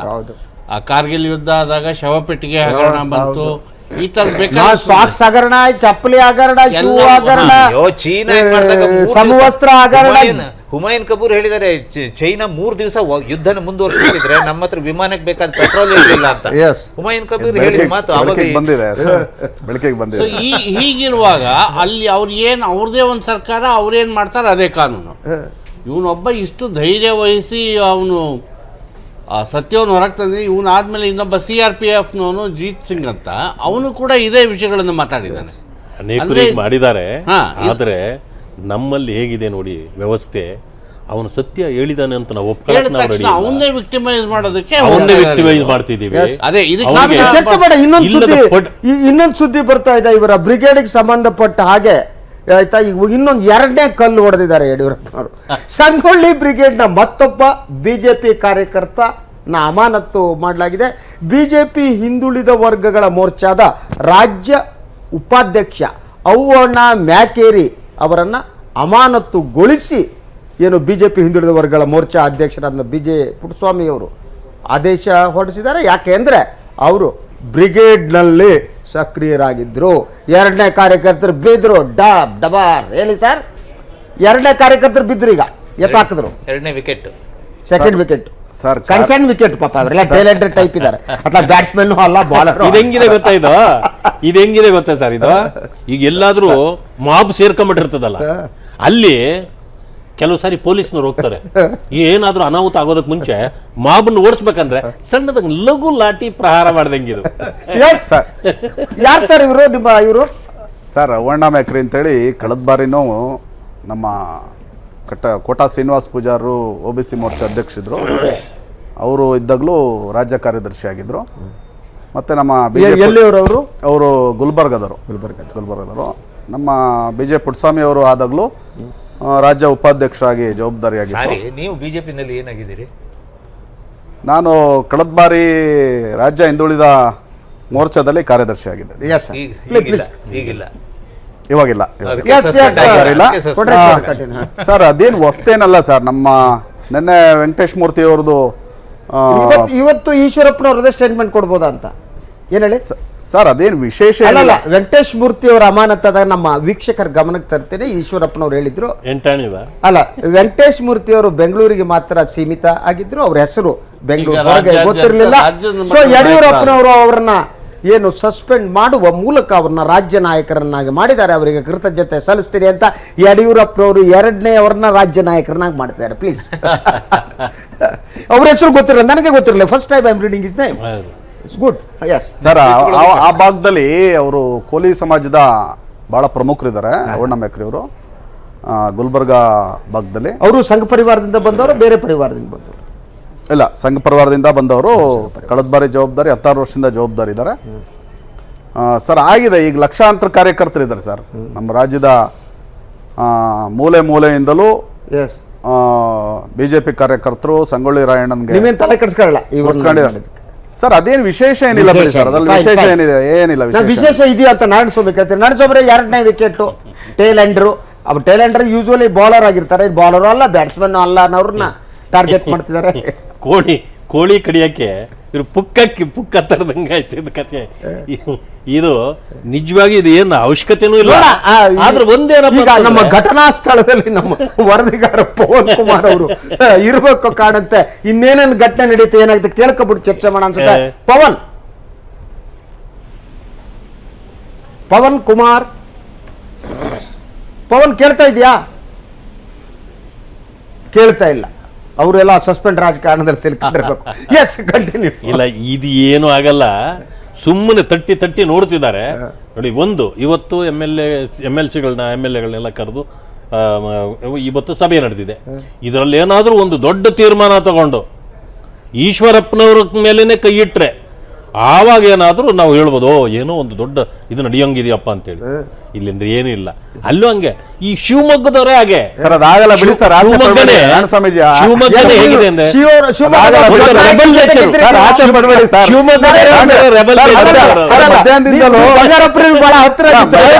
ಬಂಗಾರಪ್ಪನವರು ಹಾಗೆ, ಈಶ್ವರಪ್ಪನವರು ಹಾಗೆ, CM ಖಂಡಿತ ಆಗಲ್ಲ ಸರ್. ಅವ್ರ ನಡುವೆ ನಮ್ಮ ಪಟೇಲ್ ರಾಗ್ ಆಗಿರ್ಲಿಲ್ಲ. ಹೌದು, ಆದ್ರೆ ಅಲ್ಲ, ಅವ್ರು ಇವಾಗ ಚನ್ನಗಿರಿ ಬೇರೆ ಕಡೆ ಆಗೋಯ್ತಲ್ಲ ಬಿಡಿ. ಅದರಿಂದಾಗಿ ಆ ನೆಲವೇ ಆ ತರ ನೆಲವೇ ಆಗಿ. ಎಸ್ ಭಾಸ್ಕರ್, ಈಗ ಇನ್ನೊಂದು ವಿಕೆಟ್ ಅಂತ ಹೇಳಕ್ಕೂ ನನಗೊಂಥರ ಇದೆಲ್ಲ ವಿಕೆಟ್ಗಳಲ್ಲ. ಇವು ಸಣ್ಣ ಪುಟ್ಟ ನಾಯಕರು. ನಾನು ಅವ್ರಿಗೆ ಅವಮಾನ ಮಾಡೋದಕ್ಕೆ ಇಷ್ಟ ಇಲ್ಲ. ಸೊ BJP ಅಂತ ಪಾರ್ಟಿಯಲ್ಲಿ ಯಾರೋ ಈ ಈಶ್ವರಪ್ಪರ ಜೊತೆ ಅಲ್ಲಿ ಇಲ್ಲಿ ಅಕ್ಕಪಕ್ಕ ಇರೋ ಸಣ್ಣವ್ರಿಗೆ ಹೊಡಿತಾ ಇದ್ದಾರೆ. ನಮ್ಮ ಕೊಟ್ರೇಶ್ ಅವರು ಹೇಳೋ ಹಾಗೆ ಅವರು ಹೈದರಾಬಾದ್ ಕರ್ನಾಟಕ ಏರಿಯಾದಲ್ಲಿ ಅವರು ಸ್ವಲ್ಪ ಪ್ರಮುಖವಾದ ನಾಯಕರಿದ್ದಾರೆ. ನಾನು ಆ ಭಾಗದಲ್ಲಿ ಕೆಲಸ ಮಾಡಿರೋದ್ರಿಂದ ಅವ್ರನ್ನ ನಾನು ನೀವು ಗೊತ್ತು, ನಮ್ಗೆ ಗೊತ್ತಿಲ್ಲ. ಅಲ್ಲ, ಆ ಕೋಳಿ ಸಮುದಾಯ ಬಹಳ ದೊಡ್ಡ ಪ್ರಮಾಣದಲ್ಲಿ ಇದೆ ಗುಲ್ಬರ್ಗಾದಲ್ಲಿ. ಆಮೇಲೆ ಅವರು ಸಂಘ ಪರಿವಾರದಿಂದ ಬಂದವರು ಮತ್ತು ಅದಕ್ಕೆ ಸಂಘಟನೆಗೆ ಏನ್ ಕೆಲಸ ಬೇಕೋ ಅದು ಮಾಡ್ಕೊಂಡು ತನ್ನ ಪಾಡಿ ತಾನು ಎಲೆ ಮರೆ ಕಾಯಿ ಅಂತಾರಲ್ಲ ಆ ತರ ಕೆಲಸ ಮಾಡ್ಕೊಂಡು ರಾಯಣ್ಣ ಬ್ರಿಗೇಡ್ಗೆ ಅತಿ ಹೆಚ್ಚು ಬೆಂಬಲ ಬರ್ತಿರೋದು ಆ ಭಾಗದಲ್ಲಿ. ಆಯ್ತಾ, ಈಗ ಮೊನ್ನೆ ಗುಲ್ಬರ್ಗಾದಲ್ಲಿ ಅಷ್ಟು ದೊಡ್ಡ ಸಭೆ ಆಗಿದ್ರೆ ಅದ್ರ ಹಿಂದ್ಗಡೆ ಅವರ ಕಾಂಟ್ರಿಬ್ಯೂಷನ್ ಇದೆ. ಸೊ ಗುಲ್ಬರ್ಗಾ ಸಮಾವೇಶದಲ್ಲಿ ಈ ಏನು ಅವ್ವಣ್ಣ ಮ್ಯಾಕ್ರಿ ಅವ್ವಣ್ಣ ಇದಾರಲ್ಲ, ಅವ್ವಣ್ಣ ವಹಿಸಿದ ಪಾತ್ರ ಇದೆಯಲ್ಲ, ಅದು ಯಡಿಯೂರಪ್ಪನವ್ರ ಗಮನಕ್ಕೆ ಬಂದಿದೆ. ಅಲ್ಲಿ ಅದು ಅವ್ರನ್ನ ಯಾಕೆ ಸಸ್ಪೆಂಡ್ ಮಾಡಿದ್ದಾರೆ ಅಂತಂದ್ರೆ ಅದಕ್ಕೆ ನಿರ್ದಿಷ್ಟವಾದ ಒಂದು ಕಾರಣ ಇದೆ. ಗುಲ್ಬರ್ಗಾದಲ್ಲಿ ಇಷ್ಟು ದೊಡ್ಡ ಯಶಸ್ವಿ ಸಮಾವೇಶ ಮಾಡಿರೋದ್ರ ಹಿಂದೆ ಇರೋ ಕೈ ಯಾರಿದ್ದು, ಆ ಕೈಯನ್ನ ಕಟ್ ಮಾಡಿದೆ. ಎಸ್ ಶಂಕರ್, ಒಂದು ಈ ರೀತಿ ಮೂವ್ಮೆಂಟ್ಗಳು ಏನಾದರೂ ಪರಿಣಾಮ ಬೀರುತ್ತೆ ಅಂತ ಅನ್ಸುತ್ತಾ? ನೀವ್ ಏನೋ ಒಂದು ಹೊಡೆದ್ರೆ ಒಂದು ಏನೋ ಹೇಳ್ತಾರಲ್ಲ, ಏಕ್ ಮಾರ್ ದೋ ತುಕಡ ಅಂದ್ರೆ ಮುಗಿದು ಹೋಯ್ತಪ್ಪ. ಇಲ್ಲ, ನನಗೆ ಕಾಣಾಗೋ ಬೀರೋ ಒಂದೇ ಪರಿಣಾಮ ಅಂದ್ರೆ ಬಿಜೆಪಿ ಛಿದ್ರ ಆಗ್ತಾ ಹೋಗೋದಷ್ಟೇ. ಬಿಜೆಪಿ ಬಗ್ಗೆ ಜನರ ಅಭಿಪ್ರಾಯ, ಇವರೇನು ಮಿಷನ್ 150 ಅಂತೇನು ಹೊರಟಿದಾರಲ್ಲ, ಅದು ಮಿಷನ್ 149, 148, 143, ಈಗ 130 ಕೌಂಟ್ ಈ ಮಿಷನ್ ಶಬ್ದ ಅರ್ಥನೂ ಕಳ್ಕೊಬಿಟ್ಟಿದೆ, ಬೇರೆ ಬೇರೆ ಅರ್ಥವನ್ನು ಕೊಡುತ್ತೆ ಬಿಟ್ಟು. ಅದರ್ವೈಸ್ ಅದೇ ಇದು ಒಂಥರ ಹಾವು ಸಾಯಲ್ಲ ಕೋಲು ಮುರಿಯಲ್ಲ ನನಗೆ. ಈಗ ಕಿತ್ತಾಕ್ತೀನಿ, ನೀನೇನ್ ಮಾಡಿದೆ, ಈಗ ಮಾಡ್ತೀನಿ, ನೀನೇನ್ ಮಾಡಿದೆ, ಈ ತರ ಅದು ಇನ್ನೊಂದು ಅನ್ಸುತ್ತೆ. ಇದು ನೋಡಿದ್ರೆ ಹೆಂಗ್ ಗೊತ್ತಾ, ಈ ಮಕ್ಳು ಏನ್ ಮಾಡ್ತಾರೆ ಗೊತ್ತಾ, ಸಿಟ್ಬರ್ ಹೋಗ್ಬಿಟ್ಟು ಸಣ್ಣ ಕೆಲವು ಮೂಲೆ ಚೂಟ್ ಬಿಡೋದು, ಚೂಟದು ಓಡಾಗೋದು, ಚೂಟದು ಓಡ ಜಾರ್ತಿ ಬಾರ್ಸ್ ಹೊಡೆಯಕ್ಕೂ ಶಕ್ತಿ ಮುಗಿಬೇಕಪ್ಪ. ಅದು ಅನ್ನೋದು ಬಿಜೆಪಿಯಲ್ಲಿ ಆಕ್ಟಿವಿಟಿಗೆ ಏನು ಅವಕಾಶ ಇಲ್ಲ. This is the activity. ಗೊತ್ತಿಲ್ಲ ಏನು ಆಕ್ಟಿವಿಟಿ ಮಾಡಕ್ಕೆ ಏನು ಇಶ್ಯೂಸ್ ಇಲ್ಲ ಅವ್ರಿಗೆ. ಖುಷಿ ಪಡ್ಬೇಡಿ, ಏನಾಗಲ್ಲ, ಸರಿ ಹೋಗುತ್ತೆ. ನಾವು ಖುಷಿ ಪಡ್ತಾ ಇಲ್ಲ. ನೀವು ನಿಮ್ ಬಟ್ಟೆ ಮೇಲೆ ಅವರು ಮುಖ್ಯಮಂತ್ರಿಗಳು ಮಧ್ಯಾಹ್ನದಿಂದಲೂ ಕಮಿಟ್ ಮಾಡ್ತಿದ್ದಾರೆ, ಏನಾಗಲ್ಲ, ನಿಮ್ಮದ್ ನೋಡ್ಕೊಂಡ್ರು ಸಾಕು. ಕಾಂಗ್ರೆಸ್ ಬಿಟ್ಬಿಡಿ ಸರ್, ಖಂಡಿತ ಏನಾಗಲ್ಲ. ಸಂಗೊಳ್ಳಿ ನೀವು ಮೊದ್ಲಿಂದ ಹೇಳ್ತಿದ್ದೀರಿ ಸರ್, ಬಗೆಹರಿಯುತ್ತೆ, ಎಲ್ಲ ಒಳ್ಳೇದಾಗುತ್ತೆ, ಎಲ್ಲ ಒಳ್ಳೇದಾಗುತ್ತೆ. ಏನು ಒಳ್ಳೇದಾಗುತ್ತೆ, ಯಾರಿಗೆ ಒಳ್ಳೇದಾಗುತ್ತೆ ಅಂದ್ರೆ ಏನು, ಅದ್ರ ಆ ವಿವರ ನೀವು ಕೊಟ್ಟಿಲ್ಲ, ನಮ್ಗೆ ಅರ್ಥ ಆಗಿಲ್ಲ. ನಾವು ಹುಲುಮಾನವರು, ಸಾಮಾನ್ಯ ಜನ ನಾವು ಅಲ್ವಾ. ಒಳ್ಳೇದಾಗದೆ ಯಡಿಯೂರಪ್ಪನವ್ರಿಗೆ ಒಳ್ಳೇದಾಗದೋ, ಈಶ್ವರಪ್ಪನವ್ರಿಗೆ ಒಳ್ಳೇದಾಗದೋ? ನಿಮ್ಮ ಅಭಿಪ್ರಾಯ ಮಾತಿನಲ್ಲಿ ನೋಡಿದರೆ ಈಶ್ವರಪ್ಪನವ್ರಿಗೆ ಒಳ್ಳೇದಾಗುತ್ತೆ ಅಂತ ನಿಮ್ಮ ಭಾವ ಇದ್ದಂಗೆ ಕಾಣುತ್ತೆ. ಈಶ್ವರಪ್ಪನವ್ರಿಗೆ ಒಳ್ಳೇದಾಗುತ್ತೆ ಅಂದರೆ ಯಡಿಯೂರಪ್ಪನವ್ರಿಗೆ ಒಳ್ಳೇದಾಗಲ್ಲ, ಶೋಭಕ್ಕನಿಗೂ ಒಳ್ಳೇದಾಗಲ್ಲ ಅಂತ ಅಲ್ವಾ? ಸೊ ನೀವು ಒಳ್ಳೇದಾಗುತ್ತೆ ಅಂತಂದ್ರೆ ಯಾರಿಗೆ ಒಳ್ಳೇದಾಗುತ್ತೆ ಕ್ಲಾರಿಫೈ ಮಾಡಿಲ್ಲ. ಬಟ್ ಐ ಬಿಲೀವ್ ನೀವು ಈಶ್ವರಪ್ಪನವರ ಕಟ್ಟ ಬೆಂಬಲಿಗರಾದ್ರಿಂದ, ಅವರು ವೆಲ್ ವಿಷರ್ ಆಗಿದ್ದರಿಂದ ನೀವು ಒಳ್ಳೇದಾಗುತ್ತೆ ಅಂದ್ರೆ ಈಶ್ವರಪ್ಪನವ್ರಿಗೆ ಒಳ್ಳೇದಾಗುತ್ತೆ ಅಂತ ಹೇಳ್ದಂಗೆ. ಸರ್, ಭಾರತೀಯ ಜನತಾ ಪಾರ್ಟಿಗೆ ಒಳ್ಳೇದಾಗುತ್ತೆ ಸರ್. ರಾಯಣ್ಣ ಬ್ರಿಗೇಡ್ ಸರ್ ಯಾವ ಪಕ್ಷದಲ್ಲಿಲ್ಲ ಸರ್, ಕೇಳಿಲ್ಲ ಸರ್, ಅವ್ರ ಪಕ್ಷ ಬಂದ ಮಾತಾಡೋಣ. ಸರ್, ರಾಯಣ್ಣ ಬ್ರಿಗೇಡು ಭಾರತೀಯ ಜನತಾ ಪಾರ್ಟಿಗೆ ಕೆಲಸ ಮಾಡ್ತೀರ ಸರ್. ಅದು ಏನು ಕೂಸಾಗಿ ಬೆಳೀತಾ ಇದೆ, ಒಂದು 6-7 ತಿಂಗಳಿಂದಲೂ ನಿಮ್ಮ ಮಾಧ್ಯಮ ಸಹಕಾರದಿಂದ ಈ ಮಟ್ಟಕ್ಕೆ ಬಂದಿದೆ. ಎಲ್ರಿಗೂ ಒಂದು ಸಿಕ್ಕಾಪಟ್ಟೆ ರಕ್ಷೆ, ಎಲ್ರಿಗೂ ಭಯ ಶುರುವಾಗಿದೆ ರಾಜ್ಯದಲ್ಲಿ. ಎಲ್ರಿಗೂ ಕಾಂಗ್ರೆಸ್ನವ್ರಿಗಂತೂ ಬಿಡಿ, ಅವರು ಹೇಳಂಗಿಲ್ಲ. ಬೆಳಗ್ಗೆ ಶುರು ಮಾಡಿದ್ರೆ ಯಾಕೆಂದ್ರೆ ಎಲ್ಲ ಹುಚ್ಚ ಬಿಡುತ್ತೆ, ಎಲ್ಲ ಏನೋ ಮಾಡ್ಬಿಡುತ್ತೆ. ಯಡಿಯೂರಪ್ಪನವ್ರು ಬಿಜೆಪಿಯವರ ಭ್ರಮೆ ಕಾಂಗ್ರೆಸ್ಗೆ ಭಯ ಬಂದಿದೆ ಅಂತ. ಭಯ ಬಂದಿರೋದು ಬಿಜೆಪಿ ಒಳಗಡೆಯವರಿಗೇನೆ ಅಲ್ಲ. ಕೊಟ್ರೇಶ್ ಅವರು ಹೇಳ್ತಾರೆ, ನಾವು ಬಿಜೆಪಿನ ಅಧಿಕಾರಕ್ಕೆ ತರ್ತೇವೆ, ಉದ್ದೇಶದಿಂದ ಬ್ರಿಗೇಡ್ ಕೆಲಸ ಮಾಡ್ತದೆ ಹೇಳಿ. ನಿನ್ನೆ ಈಶ್ವರಪ್ಪನವರು ಗುಲ್ಬರ್ಗಾದಲ್ಲಿ ಹೇಳಿದ್ದಾರೆ, ಬಿಜೆಪಿಗೆ ನಾವು ಸಪೋರ್ಟ್ ಮಾಡಬೇಕು, ನಮ್ಮ ತೀರ್ಮಾನ ಏನು ಅಲ್ಲ ಅನ್ನೋ ಮಾತನ್ನು ಅವ್ರು ಹೇಳಿದ್ದಾರೆ. ಯಾರೋ 10,000 ಕೋಟಿ ಅವರು ಸರ್, ಈಗ ಒಂದು ವಾರದಿಂದ ಅದು ಏನೋ ಮಾತಾಡೋಣ. ನಾವು ವಿರಾಮ ಸಭೆ ಬಂದ ಕಮ್ ಬ್ಯಾಕ್. ಪ್ರಿಯ ವೀಕ್ಷಕರೇ, ನಾನು ಅಂದ್ಕೊಂಡೆ ಈ ವಿಚಾರ ಜಾಸ್ತಿ ಚರ್ಚೆ ಮಾಡಬಾರ್ದು ಅಂತ ಬಂದು ಗಟ್ಟಿ ನಿರ್ಧಾರ ಭೀಷ್ಮ ಪ್ರತಿಜ್ಞೆ ಮಾಡಿ ಬಂದ್ಬಿಟ್ಟಿದ್ದೆ. ಅದಕ್ಕೆ ನೋಡೋಣ, ಮೊದಲು ಬೇರೆ ವಿಚಾರ ಎತ್ಕರ್ಣ ಅಂದ್ಕೊಂಡಿದ್ದೆ. ತಾಂತ್ರಿಕ ತೊಂದರೆಯಿಂದ BJP ಸುದ್ದಿನೇ ಬಂತು. ಸರಿಯಪ್ಪ, ಸೈನಿಕರ ಬಗ್ಗೆ ಚರ್ಚೆ ಮಾಡಿಬಿಟ್ಟು ಅಮೆಜಾನ್ ಬಗ್ಗೆ ಚರ್ಚೆ ಮಾಡೋಣ ಅಂದ್ಕೊಂಡಿದ್ರೆ ಮತ್ತೆ ಪುಸುಕ್ಕಂತ ಬಂದ್ಬಿಡ್ತು. ಗೊತ್ತಿಲ್ಲ ಇನ್ನು ಮುಗಿಯೋ ಹೊತ್ತಿಗೆ ಇನ್ಯಾರು ಸಸ್ಪೆಂಡ್ ಮಾಡ್ತಾರೋ, ಏನು ಮಾಡ್ತಾರೋ. ಆದ್ದರಿಂದ ಕೊಟ್ರೇಶ್ ಅವ್ರದ್ದು ಕೂತ್ಕೊಳ್ಳಿ ಸಾರ್ ನೋಡೋಣ ಅಂತ ಹೇಳ್ತಾ ಇದ್ದೀನಿ ನಾನೀಗ. ಇನ್ಯಾರು ಸಸ್ಪೆಂಡ್ ಆದರೆ ಮತ್ತೆ ಚರ್ಚೆ ಮಾಡ್ತೀವಿ. ಏನಿದೆ, ಜಗತ್ತಿಗೆ ಭಾರತದ ಗುರುತನ್ನು ಎತ್ತಿ ತೋರಿಸುವ ನಮ್ಮ ಹೆಮ್ಮೆಯ ತ್ರಿವರ್ಣ ಧ್ವಜಕ್ಕೆ ಆನ್ಲೈನ್ ಮಾರಾಟ ಸಂಸ್ಥೆ ಅಮೆಜಾನ್ ಅವಮಾನ ಮಾಡಿದೆ. ಭಾರತದ ತ್ರಿವರ್ಣ ಧ್ವಜವಿರುವ ಡೋರ್ ಮ್ಯಾಟನ್ನು ಆನ್ಲೈನ್ನಲ್ಲಿ ಮಾರಾಟಕ್ಕಿಟ್ಟು ತನ್ನ ಉದ್ದಟತನವನ್ನು ಪ್ರದರ್ಶಿಸಿದೆ. ಈ ಮೂಲಕ ಭಾರತೀಯರ ನಂಬಿಕೆಗೆ ಧಕ್ಕೆ ಉಂಟು ಮಾಡಿದೆ. ಅಷ್ಟೇ ಅಲ್ಲ, ಅಮೆಜಾನ್ ಮಾಡಿದ್ದು ಶೂಗಳ ಮೇಲೆ ಭಾರತದ ಧ್ವಜವನ್ನು ಅದು ಮುದ್ರಣ ಮಾಡಿ ಮಾರಾಟ ಮಾಡ್ತಾ ಇದೆ. ಇನ್ನೂ ಹಲವು ವಸ್ತುಗಳ ಮೇಲೆ ಭಾರತದ ಗೌರವದ ಸಂಕೇತ ಆಗಿರೋ ಧ್ವಜವನ್ನು ಅದೇನು ಮಾರಾಟ ಮಾಡ್ತಿದೆ. ಈಗ ದೇಶಭಕ್ತರ ಸರ್ಕಾರ ಇದೆ, ಬ್ಯಾನ್ ಮಾಡೋಕ್ಕಾಗಲ್ವಾ ಅವ್ರನ್ನ? ಗೊತ್ತಿಲ್ಲ, ಆ ಸ್ಟೋರಿ ನೋಡಿ ನಾವು ಡಿಸ್ಕಸ್ ಮಾಡ್ತೀವಿ. ಅಮೆಜಾನ್ನ ಡೋರ್ಮ್ಯಾಟ್ನಲ್ಲಿ ಭಾರತದ ತ್ರಿವರ್ಣ ಧ್ವಜ. ಇ ಕಾಮರ್ಸ್ ಸಂಸ್ಥೆ ವಿರುದ್ಧ ಕಿಡಿಕಾರಿದ ಸುಷ್ಮಾ ಸ್ವರಾಜ್.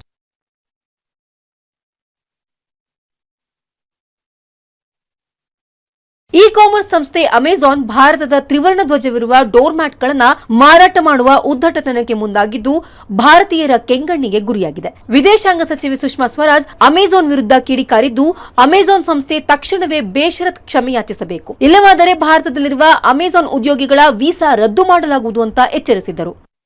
ಇದರಿಂದ ಎಚ್ಚೆತ್ತ ಅಮೆಜಾನ್ ಆನ್ಲೈನ್ ಸಂಸ್ಥೆ ಭಾರತದ ಕ್ಷಮೆಯಾಚಿಸಿದೆ. ಅಷ್ಟೇ ಅಲ್ಲ, ಸೇಲ್ ಲಿಸ್ಟ್ನಿಂದ ಭಾರತದ ತ್ರಿವರ್ಣ ಧ್ವಜವಿರುವ ಡೋರ್ ಮ್ಯಾಟ್ ಅನ್ನ ತೆಗೆದುಹಾಕಿ ನಮ್ಮಲ್ಲಿ ಡೋರ್ ಮ್ಯಾಟ್ ಮಾರಾಟಕ್ಕಿಲ್ಲ ಅಂತ ಬರೆದಿದೆ. ಈ ಮ್ಯಾಟ್ ಅನ್ನ 1848 ರೂಪಾಯಿಗೆ ಅಮೆಜಾನ್ ಮಾರಾಟ ಮಾಡುತ್ತಿತ್ತು. ಈ ರೀತಿ ಭಾರತದ ತ್ರಿವರ್ಣ ಧ್ವಜವನ್ನ ಉಪಯೋಗಿಸಿಕೊಳ್ಳುವುದು ಭಾರತದ ಕಾನೂನಿನ ಪ್ರಕಾರ ಅಪರಾಧ. ಅಂಥವರಿಗೆ 3 ವರ್ಷ ಜೈಲು ಶಿಕ್ಷೆ ಕೂಡ ವಿಧಿಸಲಾಗುವುದು. ಡೋರ್ ಮ್ಯಾಟ್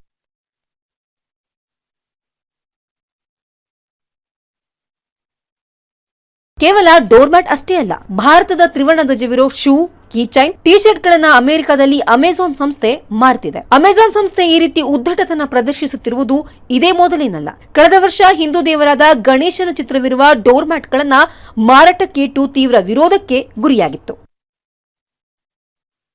ಜ್ಯೋತಿ Dafedar, national desk, Suddi TV. Yes, anyway, Sushma Swaraj ಅವರು ವಿದೇಶಾಂಗ ಸಚಿವರು ತಕ್ಷಣ ಕ್ರಮ ಕೈಗೊಂಡಿದ್ದಾರೆ. ನಾವೊಂದು ಒಳ್ಳೆ ಮಾತನ್ನು ಅವ್ರ ಬಗ್ಗೆ ಆಡಲೇಬೇಕು. Yes, she did it. ಆದರೆ ಈ ಅಮೆಜಾನ್ ಸಂಸ್ಥೆ ಇದೆಯಲ್ಲ, ಭಾರತದಲ್ಲಿ ನಡೆಸುವ ವ್ಯವಹಾರ ಎಷ್ಟು ಗೊತ್ತಾ? ಫ್ಲಿಪ್ಕಾರ್ಟ್ ಜೊತೆ ಏನು ತೀವ್ರ ರೂಪದ ಪೈಪೋಟಿ ನಡೆಸ್ತಾ ಇರುವ ಅಮೆಜಾನ್ ಭಾರತವನ್ನು ಕೊಳ್ಳೆ ಹೊಡಿತಾ ಇದೆ. ನನಗಿರುವ ಮಾಹಿತಿ ಪ್ರಕಾರ, ಅಂಕಿಅಂಶ ಪ್ರಕಾರ, Amazon seller services registered 6-fold increase in sales to rupees 1022 crore in 2014 and 15 from 169 crore year earlier. ಅಂದರೆ ಭಾರತದಲ್ಲಿ ಅದರ ವಹಿವಾಟು ಪ್ರಮಾಣ 100 ಪಟ್ಟು ಜಾಸ್ತಿ ಆಗ್ತದೆ. ಬರೀ 100-200 ಕೋಟಿಯಲ್ಲಿದ್ದ ವ್ಯವಹಾರ 1000 ಕೋಟಿಯ ಮೇಲೆ ಹೋಗಿದೆ. ಭಾರತೀಯ ಜನ ಅಷ್ಟು ಖರೀದಿ ಮಾಡ್ತಾರೆ. ಆದರೆ ನನ್ನೊಂದು ನಂಬಿಕೆ ಇದೆ, ನಾನು ಧಾರ್ಮಿಕನು ಹೌದು ಅಲ್ವಾ ಬೇರೆ ಪ್ರಶ್ನೆ, ಆದರೆ ಇನ್ನೊಬ್ಬರ ಧರ್ಮವನ್ನು ಏನಿದೆ ಅದನ್ನು ಅವಹೇಳನ ಮಾಡುವುದೇನಿದೆ ಅದು ಸರಿಯಾದ ಕ್ರಮ ಅಲ್ಲ. ಅಮೆಜಾನ್ಗೆ ಶಿಕ್ಷೆ ಆಗಲೇಬೇಕು. Shankar, what you say? Definitely ಅವರಿಗೆ ಈ ಆನ್ಲೈನ್ ಮಾರ್ಕೆಟಿನ ಜೈಂಟ್ಸ್, ಈಗ ಅಮೆಜಾನ್ ಕಂಪ್ನಿ ಅಂತಂದರೆ ಅಲ್ಲಿಂದ ಬಿಟ್ಟು ಹೋದರೆ ಫ್ಲಿಪ್ಕಾರ್ಟ್ನ ಮಾಡಿ ಅವ್ರಿಗೆ ಪೈಪೋಟಿ ಕೊಟ್ಟರು ಅವರು. ಇವರು ಈ ಏನು ಬೇಕಾದರೂ ಮಾರ್ಬೋದು ಅಂತ ತಿಳ್ಕೊಂಡ್ಬಿಟ್ಟಿದ್ದಾರೆ.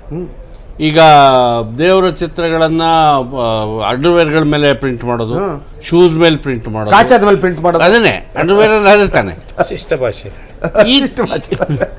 ಈ ಥರ ಏನು ಈಗ ಡೋರ್ ಮ್ಯಾಟ್, ಒಂದು ರಾಷ್ಟ್ರ ಧ್ವಜನ ಡೋರ್ ಮ್ಯಾಟ್ ಮಾಡ್ತಾರೆ ಅಂತಂದರೆ ಇವ್ರು ಸುಮ್ಮನೆ ಈಗ ಸುಷ್ಮಾ ಸ್ವರಾಜ್ ಅವ್ರು ಏನು ವಾರ್ನ್ ಮಾಡಿ ಅವರು ಕ್ಷಮೆ ಕೇಳಿ ಅದಲ್ಲ, ಡೆಫಿನೆಟ್ಲಿ ಒಳಗೆ ಅವ್ರನ್ನ ದಬ್ಬಬೇಕು, ಅವರ ವಹಿವಾಟನ್ನು ನಿಲ್ಲಿಸಬೇಕು.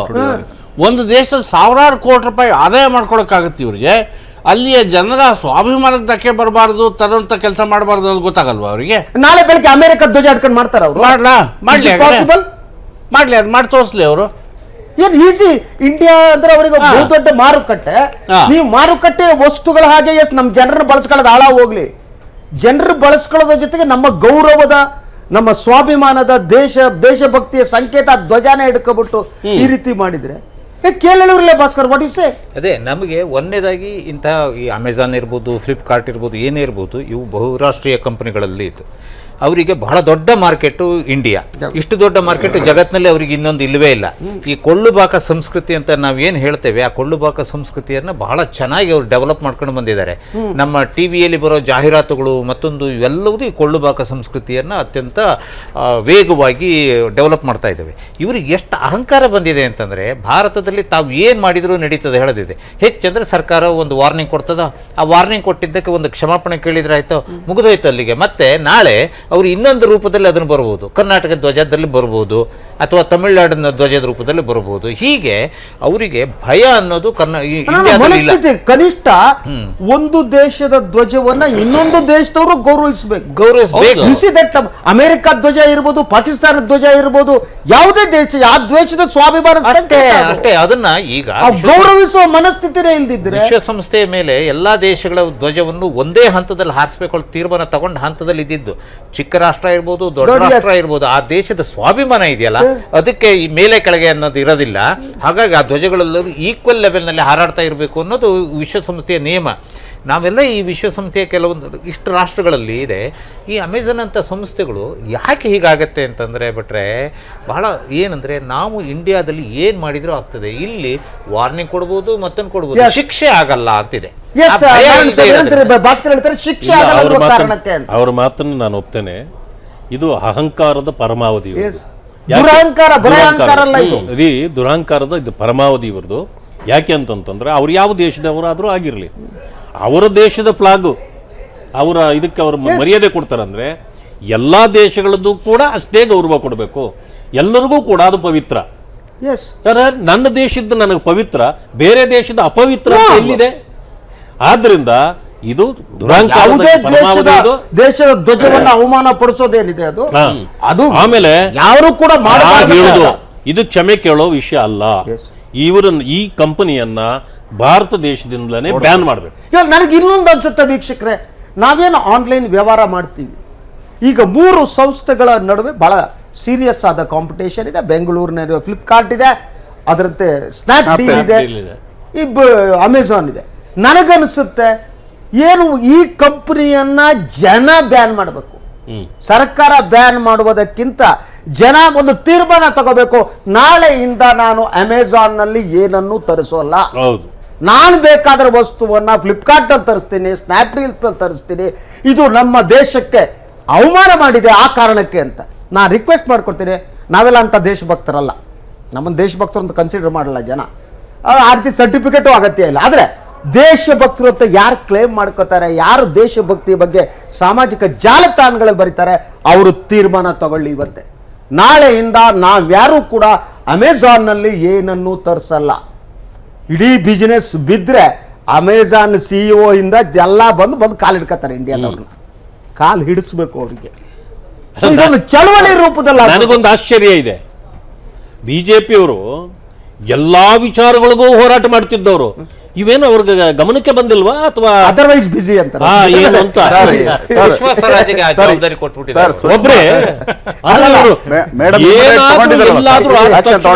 ಡಿಮಾನಿಟೈಸೇಷನ್ ಅಲ್ಲಿ ಬಿದ್ದ್ಬಿಟ್ಟಿದ್ದಾರೆ. ಇಲ್ಲಿ ಯಡಿಯೂರಪ್ಪ ಈಶ್ವರಪ್ಪ ಹೊಡೆದಾಟದಲ್ಲಿ ಇನ್ನೇನು ತಲೆ ಕೆಡಿಸ್ಕೊತಾರೆ, ಬೇರೆದಿಲ್ಲ.